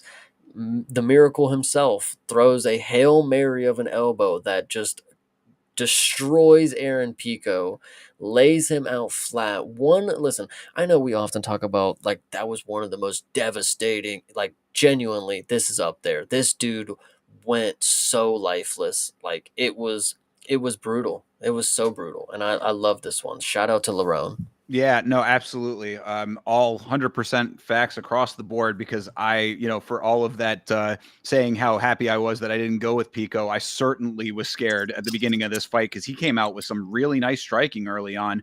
He The got wrestling is what was really key for me. Like, man, he really did dump him quick and like yeah, you can tell that he has a well-rounded skill set the confidence was not unfounded. I will definitely make that an assertion there. I mean, when everybody was saying, oh, this guy is a hot prospect, you saw why. Because yeah, the striking was definitely good. He got Lerone down to a knee off rip. I mean, he not full on dropped him, but it's the power. That's what I was going to say is that Lerone had to rise to the level of his competitor in this fight. And that was because Pico was really a fast starter, and how much I appreciate that. So great body work from Pico as well. Lerone ends up turning the body shots into a quick guillotine. He kind of transitioned that one pretty quickly, and then there was the hilarious note. This everybody always loves to jump on Joe Rogan's terrible commentary. This is another one you can add to that list where he goes, "Oh, Pico's in trouble. Oh, he's out." yeah, nice. It was It's that quick. tight. It's tight. It is tight. Oh, he's out. Yeah. Yeah, exactly. It was just a turn of a dime there. But yeah, great smothering top pressure from Pico when he took Lerone down. Lerone was able to get back up pretty quickly, but again, you can see all of the dynamics of why this Pico dude was as touted as he was. This Pico dude is what he's been surmised as now. Is like he's just nobody. He's just that Pico dude now. No, I don't think so. I think after a performance like this, granted he did get sent to the shadow realm with the elbow, but like you could say that was like it was well placed. All of the things that went into it were like, it was. Not lucky is, of course, not the right word for it, but it was like, definitely not on anybody's bingo card. I would like to see him in another fight. I love this comment by Toby right here. The way these people are talking about Pico, like he's MJ of MMA. It's genuinely what you see sometimes. You will see somebody who hasn't performed in 2-3 years, and they will make it like this dude is the greatest of all time, coming back from the longest retirement ever, and he's coming back to reclaim the belts. And then he goes up against a decision merchant and gets fucking flatlined. Like it genuinely is. It speaks to like, in the UFC's mind, maybe they're like, okay, we can build up. This guy is like he's the only one that's good enough. If we get him against somebody who's going to go to decision, of course, that's a good UFC level comp for him to go against because then it proves that he can stand with them. And then he gets fucking flatlined in the first round. It's like you can't write a better script than this. If the UFC tried to have a script, they couldn't write it better than this. I mean, genuinely. Yeah, I mean, and really, like the way that it's unpredictable is because it was supposed to be Mofsar, and then think about how different that fight would have been. I mean, and honestly, Mofsar like would have knocked him out too. I'm confident. Right? I mean, who knows? And how crazy would that have been? Mofsar finally getting the knockout highlight that he's always needed. But either which way, I mean, I thought the Pico was doing pretty good up until he wasn't. Basically, Yeah. I mean, the spinning elbow landed so perfectly. You talk about the other one landing on the bone. This one landed flush on the face. And then not only was the elbow brutal, but the follow up shot. Have you seen that picture that's been going around? I posted it on Instagram on my stories if you haven't seen it. But the follow up shot, his fist is like inside of Pico's face. Like he Nice. really put a lot of force on that shot after Pico was well gone and in another world. So yeah, Pico was flatlined out. It was just that fantastic range and power, man. It's almost the same notes that I gave Christian Leroy Duncan last week, where I was saying that like when you have it at the exact right place and time and power level, you ratchet that up 10 times with this one. That's what you get. So, good on Lerone Murphy for finding it. They are gonna act like they've been fans of Lerone the whole time. Oh no, I just really wanted them to get a finish. Like no, everybody for some odd reason I have been, and even against the English, against my Brits, against my mates, I've had to sit here and defend that Lerone is that good at striking, and it's not just that he's good and is elusive and will play the outside. When it is time, he knows that I have to stand my ground and give him one hell of a shot. And boy, does Aaron Pico not remember the shot that he got hit with. I tell you, Lerone Murphy. Now, listen, in 9 times out of 10, he whiffs that fucking elbow. Pico ducks right underneath him and takes him down fourth time in the round, sure. But in this one right here, I fucking cannot believe how for somebody that has only went to decision in the UFC. Okay, I think he has like two finishes or something like that. But for majority of his career, he's went to UFC decision. Was so confident that he was going to finish this Pico guy, and genuinely, when he threw up a ninja choke, I said, "No way is he going to sub him. That would be hilarious. That would be even holy crap if he gets a ninja choke." But then he does the unthinkable and flatlines him. Dude, it's one of those ones where it's a double impact, and not the shot after, of course. So you get the elbow, you see Pico fall, his ass hits the mat, and then his back hits, and it's like perfect, picture perfect. He is stiff as a board. Lerone is 17-0, and he is 100% fighting for the fucking belt next. I mean, Well, that's how you fucking do it on short notice. So yeah, I mean, and you said it yourself just there that 9 times out of 10 the elbow gets ducked. So this is why I do think that Pico does deserve another shot. I don't think that this is like off to the gulag or anything like that. The way that he was fighting earlier in this fight like shows me that like he should be able to hold his own in a fight where that does not happen. So give the guy another chance before completely writing him off. But that being said, yeah, Murphy shot his stock into the stratosphere with this fight. Short notice, hot shot outsider. No one was sure about putting, the money on him. Who's going to really be the one to sway the course of the fight or whatever. And Pico was putting heavy pressure on early, gets out of all of that unscathed, but now he's got Alexander Volkanovski to worry about. Yeah, I don't know. I'm not sold on that. yeah, no, it's gonna be a tough one for him, but I think we'll talk about that one a little more if that actually does come to fruition. But this one right here, one hell of a performance for Lerone Murphy. God damn, what a fucking time. Bellator cans keep out. That's all I'm saying. It's true. I mean, and that's something that was brought up in the chat on the watch along is that's like, why do they keep doing this? Well, I think that somebody was making a good point saying that like it's making a statement. You can't think like it shows that you can't come in here and think that whatever you did anywhere else is going to be as effective here unless you are MVP and that's about it. Other than that, it's also saying that if you are wanting to watch the best in the world, they are here. So, Mhm. any of these other organizations out there, like, yes, send your best. See what happens against the UFC. Yeah, no, I 100% agree. And Pico, uh, listen, I think it's just hilarious because when you watch the little promo packages that they have for Pico right before his fight, they got a video of him punching the pad off of his coach's hand, Yeah. and then they got him leg kicking his teammate, and he's like falling. It's like you couldn't have made it more hilarious that he came in here and lost because you want I see that shit so much and it makes me cringe. Like you set up like a promotion for it to look like you were so fucking good. Like, I don't know, dude. And then you come out here and you look like that, like flatlined. So hilarious. Like, I bet the pad would have flew really hard off of coach's hand with the elbow that Lerone was practicing, but Yeah, really good point. whatever. Yeah, well, either way, great win for Lerone Murphy, and thank you very much for that. That plus money made that parlay that much sweeter. I was very glad. Finally a week where Thinker came out on top, so that's always a little bit nice. And if it was you, Toby, who said that in the chat on the watch along, then shout out to you. I appreciate it. Yeah, somebody did make another great point in the chat right there. Honestly, fuck Mozart. If Larone isn't next, I will riot. No, seriously, I ride for this dude like big time now. It's just like, maybe it is because a lot of people don't, and I feel like a little, there's got to be a reason that some people don't want to ride for him, and that's maybe what's drawing me towards him, kind of deal.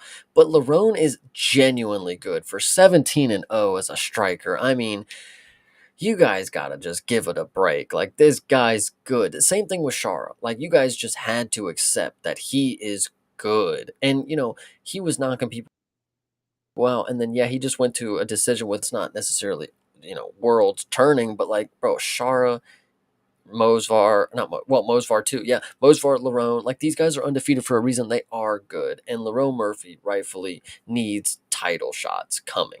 Yeah, So I mean, you're preaching to the choir here. I said all the way back in the Edson Barbosa fight with Lerone Murphy that I saw champ potential in him. So I've been on the train for a lot longer than most as well, and ride it out through all of the the touch and go decision wins and stuff like mhm. that. So I'm completely with it. I think that people like him and even Mofsar, like it makes the division very interesting. And now that we've got Volk back on top after all of what he went through and everything that's been going on with all the shakeups and stuff, like new blood is only going to make that division that much better. So let's start seeing some of these guys get those title shots, and we'll see how it all shakes out.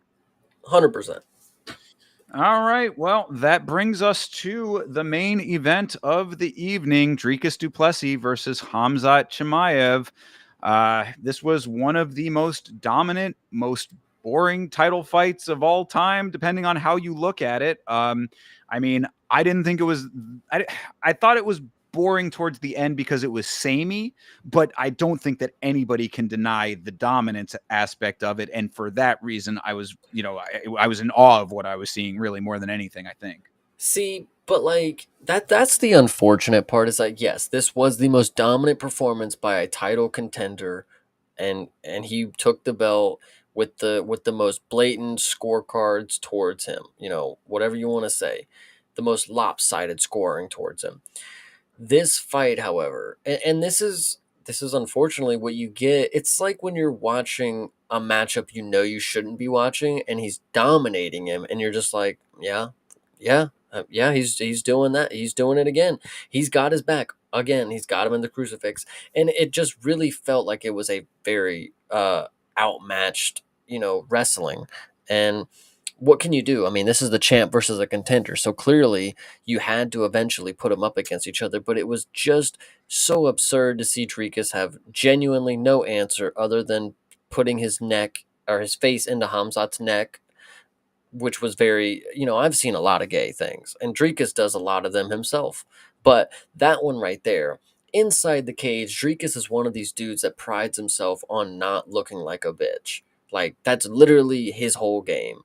And he genuinely looked like a fucking, I don't know, bro. We're talking about the 23 minutes of control time. I don't even want to give the conversation 25 minutes because it was so not the performance that we were hoping Hamzat was going to come into a title fight with. And he did what he did for 25 minutes, held him down, grabbed under his pits, kept his wrist locked, whatever you want to say, sure. But I don't think that, and it's also so funny. The promotional photos, they'll show a picture of Hamzat popping a jab on Dricus, and then they'll show the striking numbers. Like if he was striking with him the entire time and got 500 strikes, which is hilarious. But no, it was just 200 knees to his back, 300 pepper shots to his forehead, and that's basically all you saw. And that's just the unfortunate part. Knees to ass. So Yeah. Well, many yeah. knees to ass. Yeah, no, look, Dricus had no answers for the wrestling until the fifth round, and even then, no real answers. This is just not acceptable for a champion. Point blank, period. I mean, look, you can say, "Oh, it's all Hamzat. It's all Hamzat," and yes, I do. I understand why people are saying that. It's like Hamzat is this undefeatable boogeyman, blah, blah, blah. It's like there are answers. It's just Dricus did not have them. And I refuse to believe that there isn't anyone at middleweight who couldn't do better against Hamzat. I don't believe that. I believe that this is a solvable puzzle. And we've seen people have better success against Hamzat. A one-armed Gilbert Burns did better against Hamzat. So as a champion, this really falls more on Dricus than I was impressed by Hamzat. I would love to believe that Dricus is at fault here. And Dricus did everything that he could. After the bell rang, he stayed positive and he went to his coach and he listened. But I think, and I even said it before, I'm pretty sure I even brought it up on the podcast, the video of Dricus's coach and the confidence that he had that this was just like dealing with anybody else's wrestling was glaringly apparent. And then after 4 rounds of the same thing happening and the coach letting him know that, now we got to do something. We got to do something different. Shit like that didn't fucking work. And then in the 5th, going into the 5th round, Dricus sits down and the coach looks at him and he hits him with the you just got to finish. I mean, you just got to do, and it's like they have nothing. There was no real game plan that they had when it came to the wrestling. It was just like, we're going to get up and we're going to give him hell. And it's like that.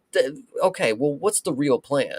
Because Dricus didn't actually do anything that was like a game plan. Once Hamzat got to the back and had him, crouched down, he just stood in the ball or sat in the ball because, the choke wasn't going to come. And even if it did, he could just pop it right off.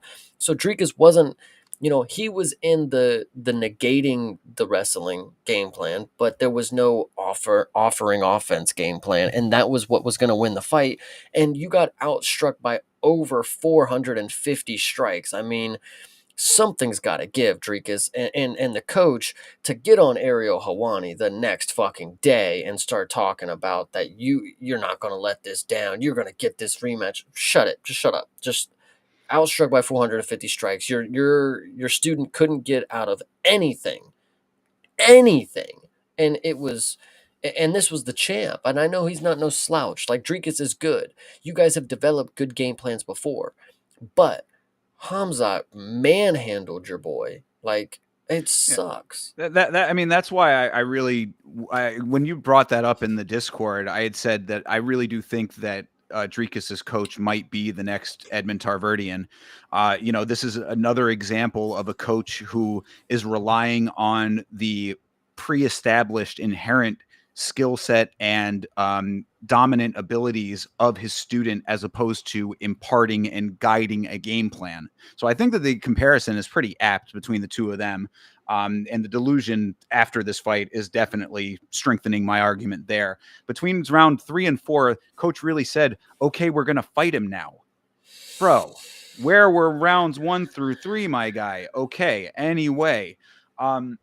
That all said, though, I mean, the times when Dricus would try to reverse, Hamzat would just get right back on him, just glued to his midsection the entire time. And one thing I do want to note here in Hamzat's, like, not defense, but in praise of Hamzat, is one of Hamzat's greatest abilities, aside from just getting the takedowns, is his ability to drag his opponents on the cage specifically. Like, anytime that his opponent is trying to get to the cage to get back up on their feet and then start working their way out and into open range and get out of his clutches, he has this great dragging motion that he will do where he starts off on one side and then just takes across his body over the cage, so that the opponent basically is like tripping over his knees. And it was highly effective here and has been highly effective for Hamzat in other circumstances. So he did a lot of that in this fight and it worked out really well. Obviously the crucifixes were, rampant and very apparent throughout all of this. At least Dricus didn't get his jaw rearranged, perhaps. He made it through all 5 rounds, 8 rounds, perhaps, but it is what it is. At least he, got to that. So there's your little silver lining if you're on Dricus's side. I think that the lack of game plan is certainly apparent here. The lack of understanding of what you were getting yourself into in a fight like this when it came to his coaches was very glaring now. And that the delusion that you were talking about with him on Helwani does not give me any confidence going forward. I think that if Dricus is wise, he might want to consider changing camps, but it's going to be a little bit difficult being that, he is the big predominant athlete out of South Africa right now. And if he wants to continue being the African champ who trains on African soil and African born and bred, blah, blah, blah, all of that, there might not be that many options for him in South Africa. Either way, something's got to give, because this was a performance unbecoming of a champion. Yeah, it was definitely hard to watch, but at the end of the day, like a lot of people are saying, this was just not the exciting thing that I was really hoping for the title fight, coming from a fight that I really didn't know how it was going to go. It was either, in everybody's mind, it was either Hamza squeezes his head off in the first round, or Dricus, over 5 rounds beats him. This was 5 rounds of Hamzat hugging Dricus, and it was just, and that's literally all it was. I mean, it was just a hug fest, and it was unfortunate. Dricus really became a wrestling dummy for 4 rounds and then tried to jump Gilly in the 5th. Yeah, jumping Gilly was stupid. He did have moments in the striking in the 5th too, which was pretty funny because he landed one combination that looked like, oh, Hamza, oh my god, and then he gets taken down again. Right. It's like whatever. The first instance where he got taken down was arguably the best, because he went for like a headlock, and then they kind of flipped over, but then you realize, whoa, Hamzat's just way better at this. Like I even said, like last week, is like, if you think it's the same thing with Derek Lewis at this point. It's like, if you don't think that Hamzat is going to land one takedown, like you're ridiculous. He's gonna if you don't think he's going to get his hands gripped around the waist one time, you're ridiculous. So you better plan for that with whoever you're picking against him. He's going to get them taken down. Like it's just going to happen. So yeah. I mean, I don't think that there was any real question about that. I think that where my mistake was thinking that Dricus would have some trick in the bag in that weird, awkward style that would be able to navigate it more effectively. And also, the other thing that I noted on the watch along that I think was another big downfall for Dricus was that he wasn't doing anything to tire Hamzat out. We know that Hamzat Chimaev will gas. I mean, that's something that we've seen. This is a 5-round fight. So you have to tire him out in those first couple of rounds, definitely the first 2. I mean, by the 3rd round, you're already treading in questionable territory, because you've got a lot of ground to make up with those those last 3 rounds. But he wasn't doing anything that would tire him out. Every time that he would get taken down, he was just on the ground. Hamzat was just putting all of his weight on him, didn't have to move all that much. There was no explosive actions on Hamzat's side except to advance position, and then he would be able to rest again. So, the crucifix was a perfect position for him to be able to continue to conserve his energy, because all he had to do was lay on top of him. You get the arm trapped, and then all you got to do is just pepper shots. Like you said, little tap shots, and then you end up with these ridiculous numbers over here. And that looks great on the stats. We all know the reality of it, but as far as effectiveness goes and conserving the tank, he did all of that perfectly. So credit where credit is due. But again, I fault Dricus more than I praise Hamzat, because you cannot be a champion with this as a hole in your ozone layer. yeah, I definitely agree. Dricus, the only thing that I could say is, I don't think you're going to beat Hamzat if these are the game plans you're coming out with. Go ahead, wrap up the career, go start your movie star lifestyle, get Andy Serkis to play your coach in a movie. You will definitely make plenty of money. I'm telling you, you're fine. All right, so who beats Hamzat? Nobody. No. I actually think that if that's what he's gonna do against everybody, I think Imavov is not gonna fight him. He's gonna say that it is due to religious reasons. He's not. That's my brother. I'm not fighting him. Definitely seeing that one. Kaio not winning. I hate to break that one to everybody. That's a hard one to stomach. Fluffy may have the best chance, but just because that's the clear, obvious choice that everybody thinks should be able to deal with Hamzat, I also think he probably is going to get ragdolled for a second or two. I think at the end of the day, Hamzat is just going to hold up the belt and eventually retire early without actually defending it against many people. Yeah, well, that's He'll wait for the one that is like a super ham-me performance. Like Sean Strickland's trying to sell the fight, so he'll pick Sean Strickland to be the one. He'll go ahead and mop the floor with him in one round, and then he'll go like retire or something. It would really upset me if Sean Strickland jawed his way into another title shot after all the bullshit that he's been putting the division through. But yeah, I mean, I am of the mindset that Fluffy does have the chance to do it with what we have seen. But of course, Hamzat is no Roman Dolidze. I think that there's probably potential there. People have been saying Rainier. I think Rainier he also gets fucking Yeah, destroyed. that's kind of where my head is at as well. That's John Anik on the broadcast saying, "Oh, Renier de Ritter right now is saying, oh, I'm a pretty good grappler." I'm He like, was yeah, fucking shitting himself, dude. yeah, Like no everyone way. them in the crowd. They showed they showed Kaio, Fluffy, RDR. All of these guys had the face of I'm next, and that's not good. So whatever. Yeah, I mean, what are the outside chances that Kamaru Usman goes up to middleweight and tries again? Oh God. Yeah, I don't see it. I don't see that I one. don't see it Kamara either. is, Yeah. yeah, he's just, listen, we don't even know if this dude's going to fight again this year, Yeah. whatever. Well, and I guess the other question then that I have, speaking of, whether people will fight again this year, is how does Hamzat's health issues affect all of this? I've been saying that for years leading up to him becoming the champ now, is that, this guy, a swift breeze will have this guy sick for months, Well, that was the most real. So shout out Dusty in the Discord, aka North. He said the only thing, and this is true as hell, the only thing that's gonna get over on Hamzat, the thing that's gonna lead to him losing the belt, if he does actually fight till he loses it, it is going to be a bad weight cut or some sort of sickness in a camp where he still decides to show up. And I don't know if he will. I think he might be the type of dude to cancel a main event if he's not feeling good, even as champ. Yeah. So I could totally see that happening, but him losing the belt, yeah, it's all dependent on his health for sure. Yeah, so I mean, we're gonna have to see if he can stay healthy. He obviously took no damage in this fight, so if he wanted to fight again on quicker turnaround, he certainly could. We'll have to see who they want to match him up against. Like I said, I'd be very upset if Sean Strickland talked his way into a title shot based on essentially nothing, essentially just rumors that he's making up about him having success in the gym against Hamzat. Jim don't matter to me in the slightest. Hmm. So we'll see who they end up pairing him up against. But in this performance right here, dominance rained out. I mean, I said that I think I agreed with Dana. I gave Hamzat these rounds 10-8, except for the last one. So 50-40, what 1. 50-41, yeah. That's Nice. kind of what I thought. So, that's very unfortunate for Dricus. Dricus's stock plummets off of this now. I mean, you don't get held down like that and come back in any kind of favorable light with the fan base, I would say. I think that he's going to be the butt of a lot of jokes going forward now after a domination like that. And, we're just going to have to see how things shake out for Hamzat as the champ now. But in this day right here, right now, you have a new middleweight champion of the world. So congratulations to Hamzat Chimaev. Hell yeah. And that will bring us to the end of UFC 319, Duplessis versus Chimaev. Chase, after talking it through, what are your final thoughts on this one?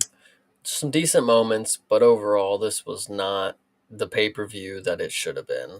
So, Well, I thought the main card was very good. I thought that the undercard had some pretty good moments on it. I was enjoying this one. Obviously, 2 back-to-back spinning elbow knockouts is very cool. Main event, a little bit of a letdown, but you can't deny the dominance of Hamzat. So in that vein, I thought that was kind of cool to witness. Strikes and gutters, ups and downs on this one, I would say. yeah, it is what it is. I'm waiting for this next week. This next card's going to be fun. Well, let's talk about it. Next week coming up here is Mr. Johnny Walker versus Zhang Minyang. Now, keep in mind, everybody out there listening, this is an early card. So this is going to start at 3 a.m. Eastern Standard Time. Set your clocks wherever you are in the world. Might be better for you, might be worse, but I will. Both of us will be up for this early start.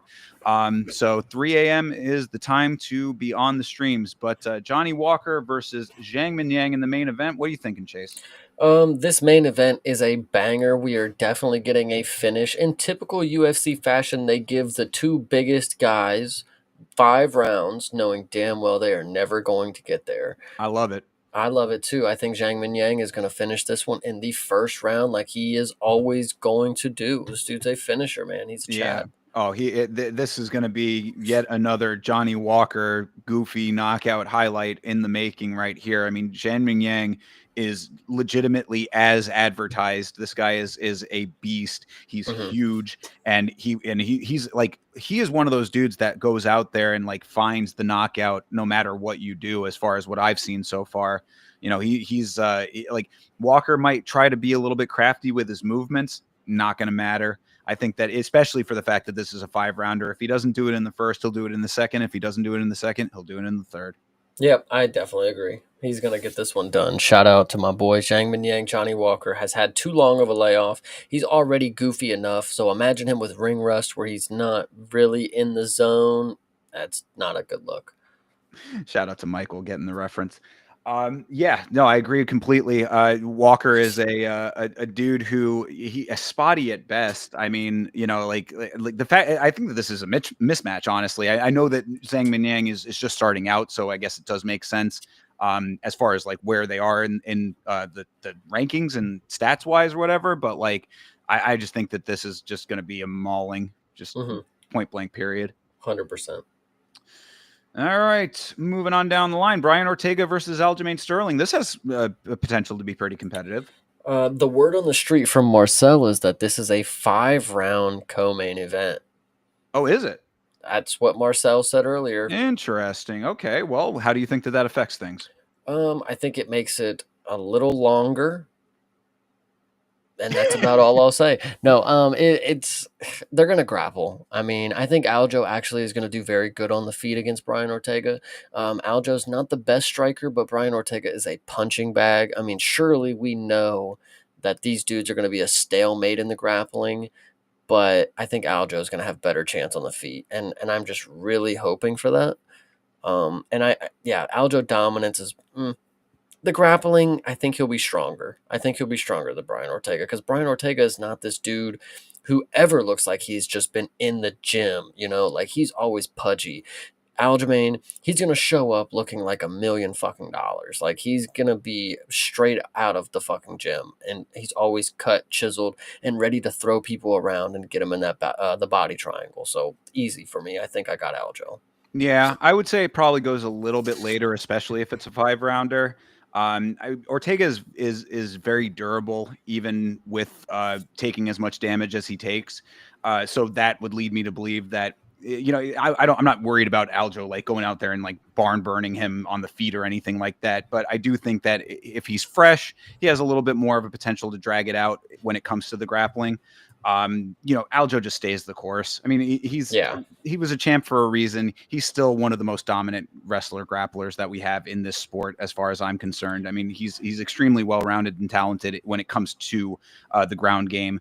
You know, like he when I say that he is skilled in all areas of wrestling and grappling, as far as I'm concerned. He's very, very talented there. So it might take a little bit longer than expected, but I think that he pulls it off. See, Aljo at 36, I didn't get to watch him during his title run, and a lot of people, you'd be picking him in those fights. He was a very dominant champ.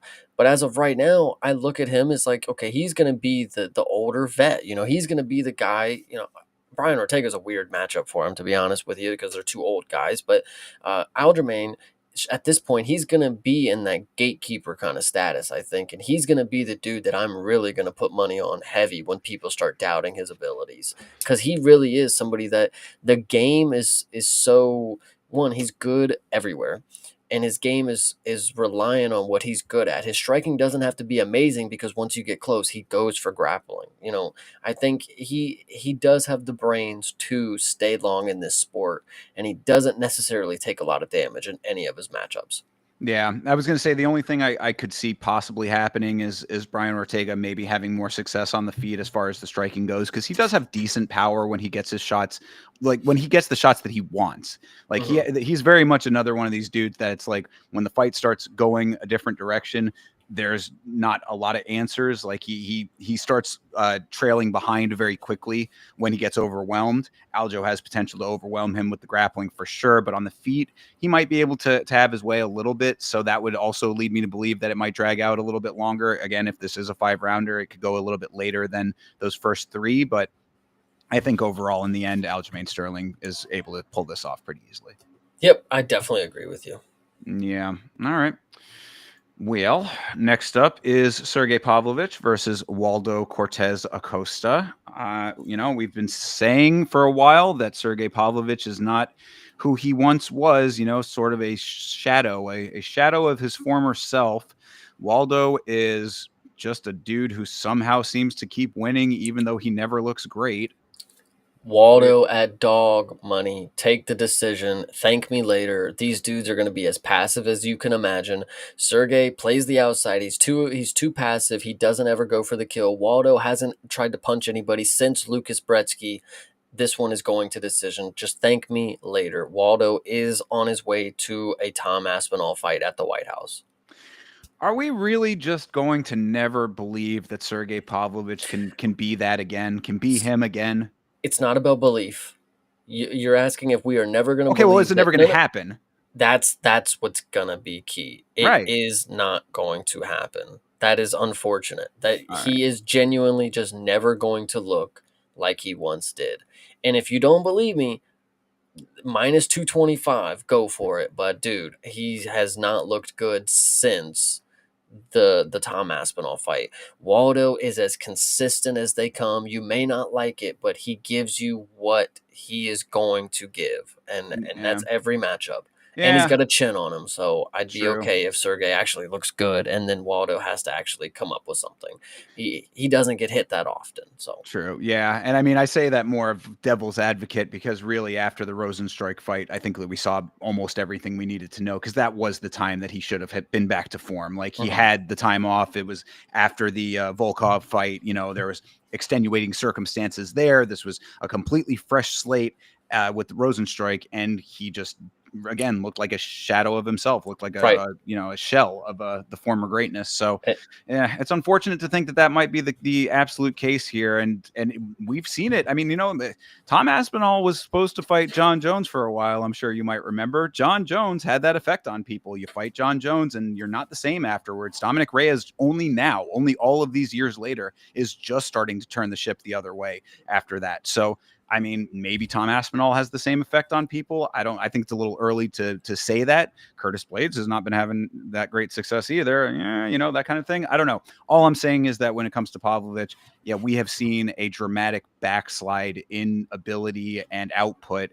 And you're exactly right about Waldo. He is consistent, and he's a guy that I think is a little bit too cocky for his own good. But as long as it's been working, it's been working. So, you know what I mean? Like, for as long as it's going to be successful, he will stay doing what he has been doing consistently and reliably. And now, again, I normally don't take this into big consideration, but if you do want the facts, this is the first Southpaw opponent that Waldo is going to be fighting in the UFC. I just fact checked that. At least since Lucas Dretsky, and I believe that was his debut. So take that as you will. Will Sergey, this is going to be his opportunity to give Waldo something in the striking that he hasn't seen. Will he capitalize on that? I'm going to go ahead and say no. All right. Well, I mean, I don't put as much stock in the stance. I mean, I understand why it's considered the way that it is, but like, I really, if the aggression is there, then the stance shouldn't matter as much. Like, because Pavlovich could come out here, walk straight forward, and just start bombing shots, and it Hmm. it could work. I mean, that's what he used to do. That's literally what he was known for. The dude never got out of a first round. He has not been that guy for a very long time. I don't see anything that's leading me to believe that he's going to come back and be that again. So show me. That's really, I mean, Sergey Pavlovich has the opportunity to shut this conversation down real quick with a fight like this. This would be a great fight to do that in. And then they're talking about, or you were talking about him, Waldo being on the White House card. Sergey comes in here and just steamrolls him. Then maybe America versus Russia, or well, I guess it would be Tom, but whatever. Anyway, just having a Russian on the card could be a nice little rallying thing for the American audience. Who knows? Yeah, too bad that Tom already disposed of this guy in 20 seconds, but that's okay. Fair. That is a good point as well. But I mean that would be another nice little thing that could happen again, and we get a nice show out of it. For there's reasons for everything. But either which way, I mean, this is a chance for Sergey to show that he is still that guy, even if he has not looked that way for a long time. Do I think it's going to happen? Also, no. I'm excited to take the dog money on this. Like, you have no idea how good of a hit this is going to be. guys should listen to me. All right. Well, there you go. Listen to Chase. And of course, I mean, we agree on this one, but where we diverge, we are both streaming this podcast to our individual channels. Go like the channel that you think has the better takes here. True, 100%. All right. Well, moving on down the line here. Sumadarji versus Kevin Borjas. What are you thinking? Kevin Borjas notoriously lost to Josh Van, so I always would critique him for that. In his last performance, he actually looked very good, and maybe Josh Van was just way better. And obviously, we know he's a top talent in the sport, and at that time, he was still just levels above Kevin Borjas on the feet. Kevin Borjas is a striker, Sumerdaji is a striker. I would like to say I want to take Kevin Borjas in this one, but Sumerdaji. And I'm trying to think of who he just beat in his last fight. I can't remember, but either way, Kevin Borjas did impress me in his last fight, so I'm going to go with him, even though he's way shorter. Is Sumadarji coming off a win? I think so. Yeah. Oh, and Mitch Mitch Raposo. Yeah, Raposo. that was. But yeah, Raposo was. That wasn't that great a fight though. That's why I was. That's why I wanted to check because I was like, yeah, there's something there that I was like, I don't know if I really want to be putting my cards in that camp with Sumadarji. I'm gonna go with Borjas also on this one. I think Borjas is probably a little bit more dynamic than Sumadarji is. He's very for flyweight especially, he's not super quick. Like he's a little bit more of like a stand your ground kind of guy, if I recall. He's not very light on his feet. I think Borjas is going to be a little bit quicker than him, probably be able to get his way a little bit more. 100%. All right, now we're getting down into some of the guys that I am not. Oh no, yeah, I do remember this guy. I think. Well, anyway, I'll try to pronounce these names and we'll we'll talk about it. It's Tyalaki. Tyalaki Nuralje. Yeah, right. Yeah. Naraji. Okay. What Chase said. Versus Kiefer Crosby. Yeah. You go for it because I remember this guy? I think he's a Road to UFC guy. Who even knows? Who even cares? Kiefer Crosby's just a random Irish lad, and yeah, no. This dude didn't come from any road to the UFC, but that was back in 2023. So he's been just making his way, and they just pulled him up to fill the fight card. So will he win? Possibly not. I mean, Kiefer Crosby is somebody that I know his name for some reason, so he must be a decent level vet. Okay, he's Bellator bum. Oh goodness, and I was only lost in the UFC. Great. Okay, yeah, 10-5. Yeah, so let's just not play anything on this one, guys. Let's just not. I'm gonna go hometown. I'll go with Nuralji. Naraji. There's no L there. Naraji. No L. Okay, fine. Okay, Naraji. I'll pronounce it and then I'll go with him. There we go. Okay. Yeah, we're taking Naraji. Sure. I mean, there's got to be a reason they got him on the main card, right? I would hope so. He's 11-1. Yeah, 11-1, and in Shanghai at home. This could be Tofik. This could be Tofik. This could be any other hometown guy that they got pulled. David Martinez kind of deal, like those, whatever you want to say. Sure. Yeah. So, all right, we'll go with him on that one. Not too much information to be going off of just yet. But this one we got more information about. Mahashate versus Gage Young. Gage Young came in on short notice in his last fight, did not win that fight, but thought that he had a decent amount of heart in it. Mahashate has been around for a good amount of time. Mixed results a little bit, but only 10-4. So, I don't know. This might be another big test for Gage Young, I would say. Yeah, but this one's unfortunate because Gage Young coming in on short notice and putting on one of the worst performances that we've seen, from people on short notice from the Contender Series. He got his ass whooped, and that's unfortunate.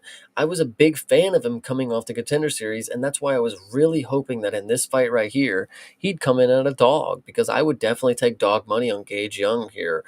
But him coming in at a favorite, Vegas must see what I'm seeing.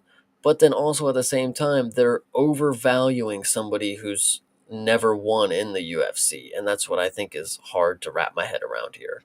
Yeah, I mean, Mahashate is a UFC veteran at this point, even in defeat. And again, only 10-4. It's not like he's been, taking crazy loss after loss after loss after loss. I mean, he knows the game. He knows ball at this point. Gage Young still trying to find his footing, getting a big call up in my estimation with this. I think that dog money makes sense on this one. 100%. All right.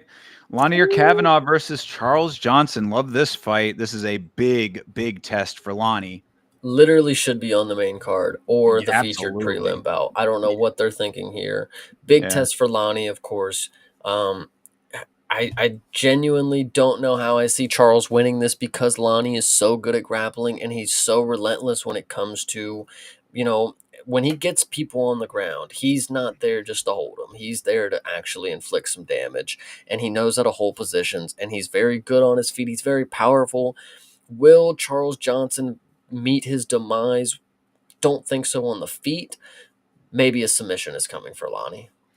Could be. I think that amazingly so, because CJ is so much older, but I do think that Charles Johnson might be a little bit faster than Lonnie Kavanaugh. Kavanaugh's another dude who, even at flyweight, is not crazy with his footwork. He's another kind of plant his feet and throw bombs kind of guy.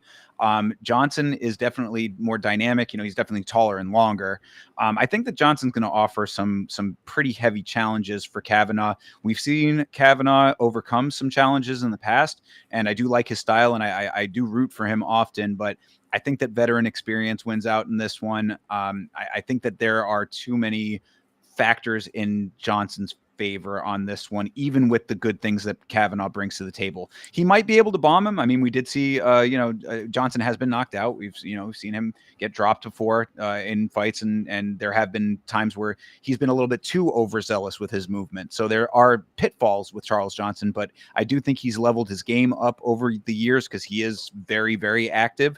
I'm going with Charles Johnson on this one. I think the veteran, all of those elements that I had just laid out, I think is what's stacking the deck. You also have to know that Charles Johnson, whether you want to take too much into consideration that he lost his last fight, his last opponent did pop for PEDs. So was it a clean loss? No. But did he lose 3 rounds? Yes, to certain judges. Did he think he lost all 3 rounds? No. So, whether you want to roll with that or not, Lonnie Kavanaugh is a prospect that is very hot. And Charles Johnson is the veteran that has stifled hot prospects already. So pick your poison on this one. But I mean, Lonnie Kavanaugh by finish is what I'm going to go with the hopes that we have prospects on the way in and not Charles Johnson holding us down again. Fair. I mean, that's all sound assessments there. I think that maybe I'm just a little bit more of a fan of Charles Johnson, and I don't look at it as a holding up of the division if he does win. But at the same time, does the run start now? Yeah, I don't know about that either. Why wouldn't this be holding up of the division? He's not getting a title shot. If he wins his fights, he wins his fights. That's Lonnie Kavanaugh goes back to the drawing board. You know what I'm saying? No. I agree. If he wins, he wins. Fair play. But if he wins, how is it not fair to say that having a 34-year-old in the picture of like keeping prospects out is not like, I don't know. I just can't see that as like a great thing going forward, unless it's somebody like Malcolm Wellmaker who's 35 and a prospect kind of deal. Like. Well, because I would say that any of the people underneath him can leapfrog him with good performances. So it thins the herd underneath his ranking, so that the people who get past him, it's almost like a gatekeeper without actually keeping the gate, so to speak. Like he's that precipice point where, like, if you can do the moat keeper. Yeah, you know what I mean? Like, you have to be spectacular in your own performances because you can leapfrog him or you get through him, and then the win counts there too. So he's just that troll under the bridge that you have to solve the riddles for. Yeah, I get you. Exactly. He pulls his riddles out from that little skullet on the back of his head there. Bingo. All right. So, so who are you taking in that one? Oh, I'm taking Charles Johnson. Yeah. Okay. You're on drugs. All right. Let's go. Right. Next one. I'm tired when that hits. Galaxy Brain St. James over here. All right, next one, Rongju versus Austin Hubbard. No drugs needed for this one. This is going to be a blowout for Rongju, I think.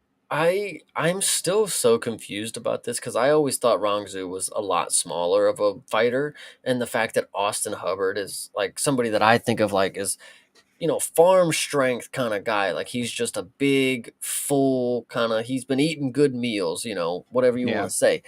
But like, I don't know. I think that he is the type of dude that can fuck up performances. So giving him a plus 235 tag, I'm feeling decision for Austin Hubbard right here. He's going to hold him down and decision merchant the shit out of him. Actually, he'll probably sub him. Actually, sub or decision for Austin Hubbard. That one is the play right there. All right. Well, maybe you're the one doing the drugs then, because I think Rongju is going to be able to catch Hubbard on the feet early, and Hubbard's not going to. Hubbard might be able to panic shoot, but that's going to be about as good as that gets, because Rongju's boxing is next level. This guy has hands on deck, and he will throw them with reckless abandon. See, but Kurt Hollabaugh is a pretty good striker as well. He's complete shit on his back, but when it came to the striking, Austin Hubbard was able to navigate that well enough to get to the takedowns without taking damage, kind of deal. Yeah, Kurt's way slower than Rongju though. Rongju's Okay, fast. fair. Yeah, Rongju's got speed on his side. Like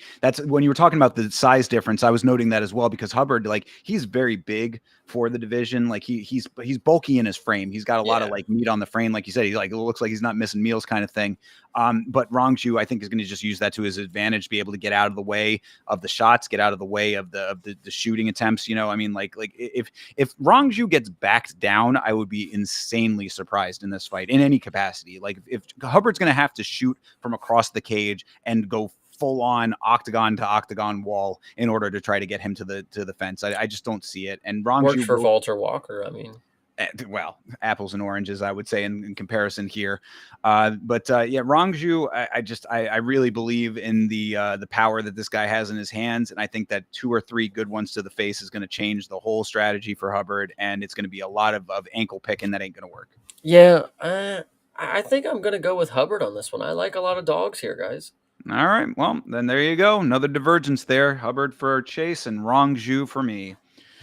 Moving on down the line, Michel Pereira versus Kyle Dawkins coming back from wherever he was at for so long. But why? I don't know. But I guess it's against Michel Pereira, so there's a chance. You know, when I think about a fight, and right, and I'm like, okay, we put a fight in China. Okay, I Mm-hmm. think of Michelle Pajeda and Kyle Dukakis. Yeah, this is great. I love this one. My Chinese fans are going to go crazy for this one when they see Kyle Dukakis, whatever this dude's name is, walk out here. Like, look at this picture. Look at this picture right here. I can just imagine him walking out, and the Chinese fans just go straight to playing on their phones. Like, so this fight probably ends in the first round if Michelle is on the winning side of it. If not, Kyle is probably just going to hold him down. And then Michelle is going to, I don't know, he's gotten to decision before. It's a 3-round fight. He's got to have to make an impression that, like, you can't completely write him off and, like, get him out the promotion. I don't see a way that he loses on a full camp against somebody on short notice. Michelle is going to finish him in the first round. First or second round, I think, is key. Michel needs to make sure that when he comes into this fight that his cardio is just at least that he can walk to the cage. Mhm. Like if he can make it to the cage without gassing out, then he has a shot to do all of the things that you just said. But this guy's cardio has been so abysmal in some of his more recent performances that it's just always questionable. God forbid if this guy pulls a dance routine in Shanghai, I'm going to pull out what little hair I have left. Yeah. So, you know, all I'm saying is that Michel Pereira can win this fight, and I do think he's going to win this fight. But if he even slightly moves too dramatically in one direction, Kyle Dawkins has a chance because this dude's tank is non-existent, and he puts everything that he has. He's like Hamzat without the full on skill set, you know, Mhm. all gas early, but you know gassing immediately thereafter. So All gas and emergency brake is basically what he's got, you know? bingo, exactly. So yeah, so I mean, do I think Michel Pereira wins this fight? Yeah, I do. Do I see potential for this to go completely sideways and rando Kyle Dawkins, who just crawls out from underneath a rock back into the organization, getting a win? It would be very. I think it would just be kind of unfortunate, but. Could it happen? Absolutely, it could happen because it's Michel Pereira, and he has certainly found ways to lose fights worse. Hell yeah. I definitely agree. All right. So we both going Michelle on that one then? We're going Michelle. All right. Yija versus Weston Wilson. What are you thinking? So what I'm thinking is that Weston Wilson has now become the loser to the road to the final UFC's first entry into the UFC. So he also fought Jeka Sergey, who ended up losing to Anshul Jabli, got knocked out in the road to the UFC finals. Weston Wilson then fought Jeka Sergey and submitted him in the first round. Yiza has also lost in the road to the UFC finals against Mr. Jo Hung Young, Lee, I think is his last name. Sorry, I think it's Ji Hung Lee or something like that. Either Hmm. way, lost to him.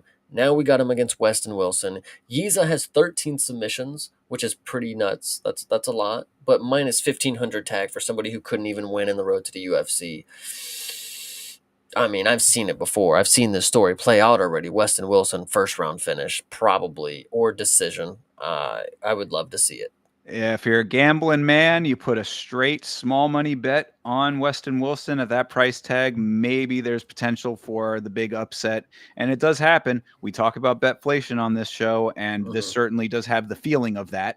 But I mean, Yija coming out here and just grabbing him, getting a hold of him, taking his back and getting his neck. Certainly potential for that, sounds likely.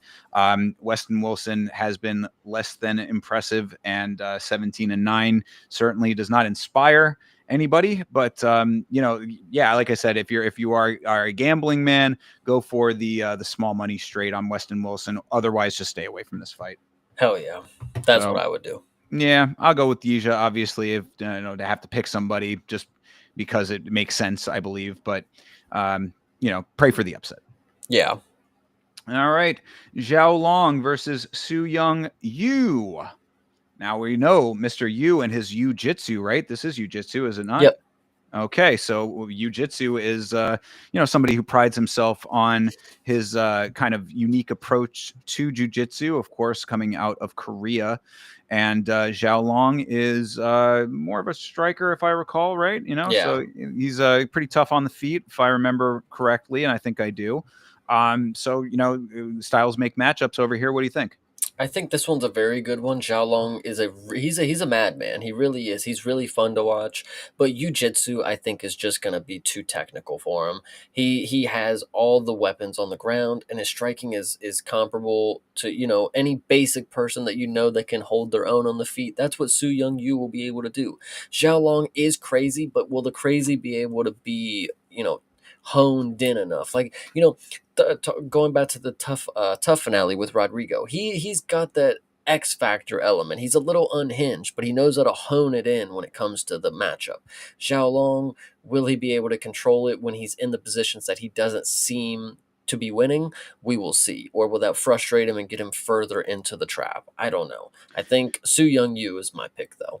Yeah, I would say so as well. The only thing that concerns me is that I don't recall seeing Su Young Yu getting like really like having the heat put on him in a real heavy way. Like I don't Hmm. remember him having like an opponent that was just going to walk down and just start raining shots on him. Zhao Long might be able to do that, and I think that I say that to say the only thing that concerns me a little bit about you is that he seems to rely on the technicality a little bit more than grit. And when you have a grittier fighter, they could go tough for tough, and then that might end up being your downfall. It's like, oh, well, I can just be the better, well-rounded fighter. Well, sometimes the dude's just going to come in there and just beat your ass. I mean, Yeah. so that would be my concern there. But I don't know if Zhao Long's going to be the guy that's going to be able to pull that off. So I'll agree with you. I'll go with you as well. Hell yeah. All right. And starting off this card is Uran Satabaldiev. Remember that guy's name versus Dair Nurgashay. Got both of those right. What do you Yeah, think? this one's going to be good. We saw Uren step up to heavyweight on short notice in his last matchup. That was when he fought a guy literally 60 pounds heavier than him on like 3 days' notice or something like that, which was nuts. Oh, Um, yeah. and then arguably won.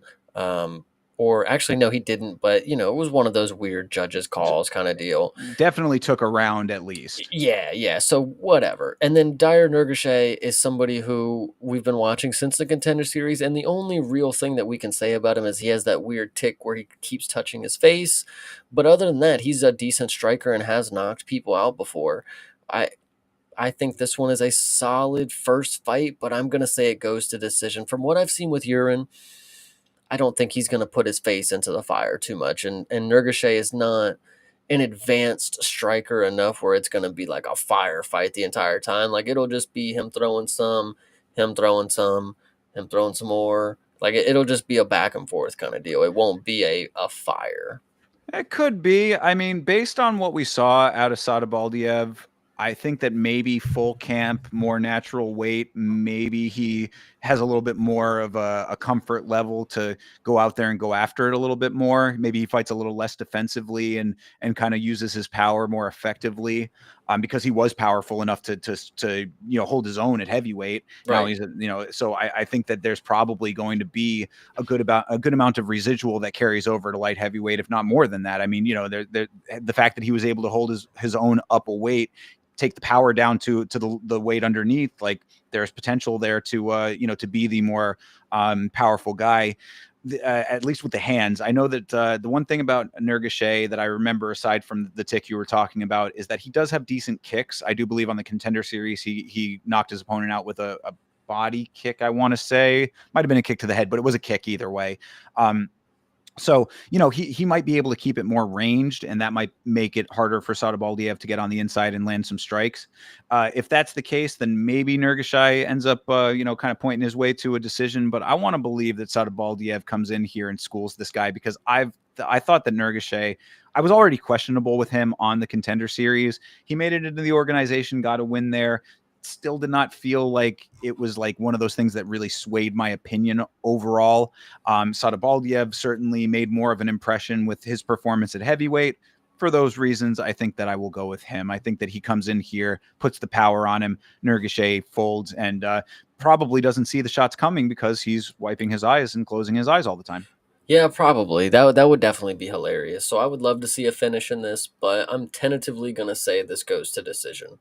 I just don't know how long he's going to be able to last with that tick. I mean, because it's one thing, Diego Lopez has the throat touching thing. I mean, people have it, Dustin with the shorts pull up, but I mean, his is so pronounced and so detrimental to navigating a fight that I really think that it's going to bite him in the ass sooner than later. Not saying it'll be this fight, but you literally are blinding yourself on a regular basis. It's a lot. So keep an eye out for that. If you're not aware, that's going to be something very noticeable with Nurgashay going into this fight. Yeah, no, I agree. This one will be fun though, but I think this card is something to look forward to, especially at 3:00 in the morning. Exactly. And at 3:00 in the morning, both myself and Chase Parton will be rolling out of bed and rolling onto the stream. You can find me at youtube.com/@YamaShow watching these fights with you. And Chase, I know you can tell them where they can find you. They can find me on youtube.com/@CPSmalls, and we will be giving you live content every Saturday that the UFC has something going on, and occasionally live on Fridays when the One Championship is going ahead and giving their Friday fights. If I don't get it live, it'll be later on in that week, and I will let you know on Twitter, most likely at x.com/@creativeparton, PARTIN. Make sure you follow my boy and go watch those one watch-alongs, because that's good times over there. I am on Twitter and on Instagram at Yama Show. The Smashing Machine documentary review is taking a little bit longer than I wanted it to, but trust me, it is worth the wait. It is going very well as far as the editing goes. Going to have a lot of nice visuals to go along with our commentary there. It's a nice, long, full in-depth review of the documentary that you're going to be able to watch and get all of our impressions of before you go see the Smashing Machine movie that's coming out next month. So keep an eye out on the channel for that. Should be out either tomorrow or the next day at the very latest, but it is coming very soon, and we will have that for you. And of course, be back for the fights. So until then, everybody, have a great rest of your night. Have a great rest of your week. And as always, fight on.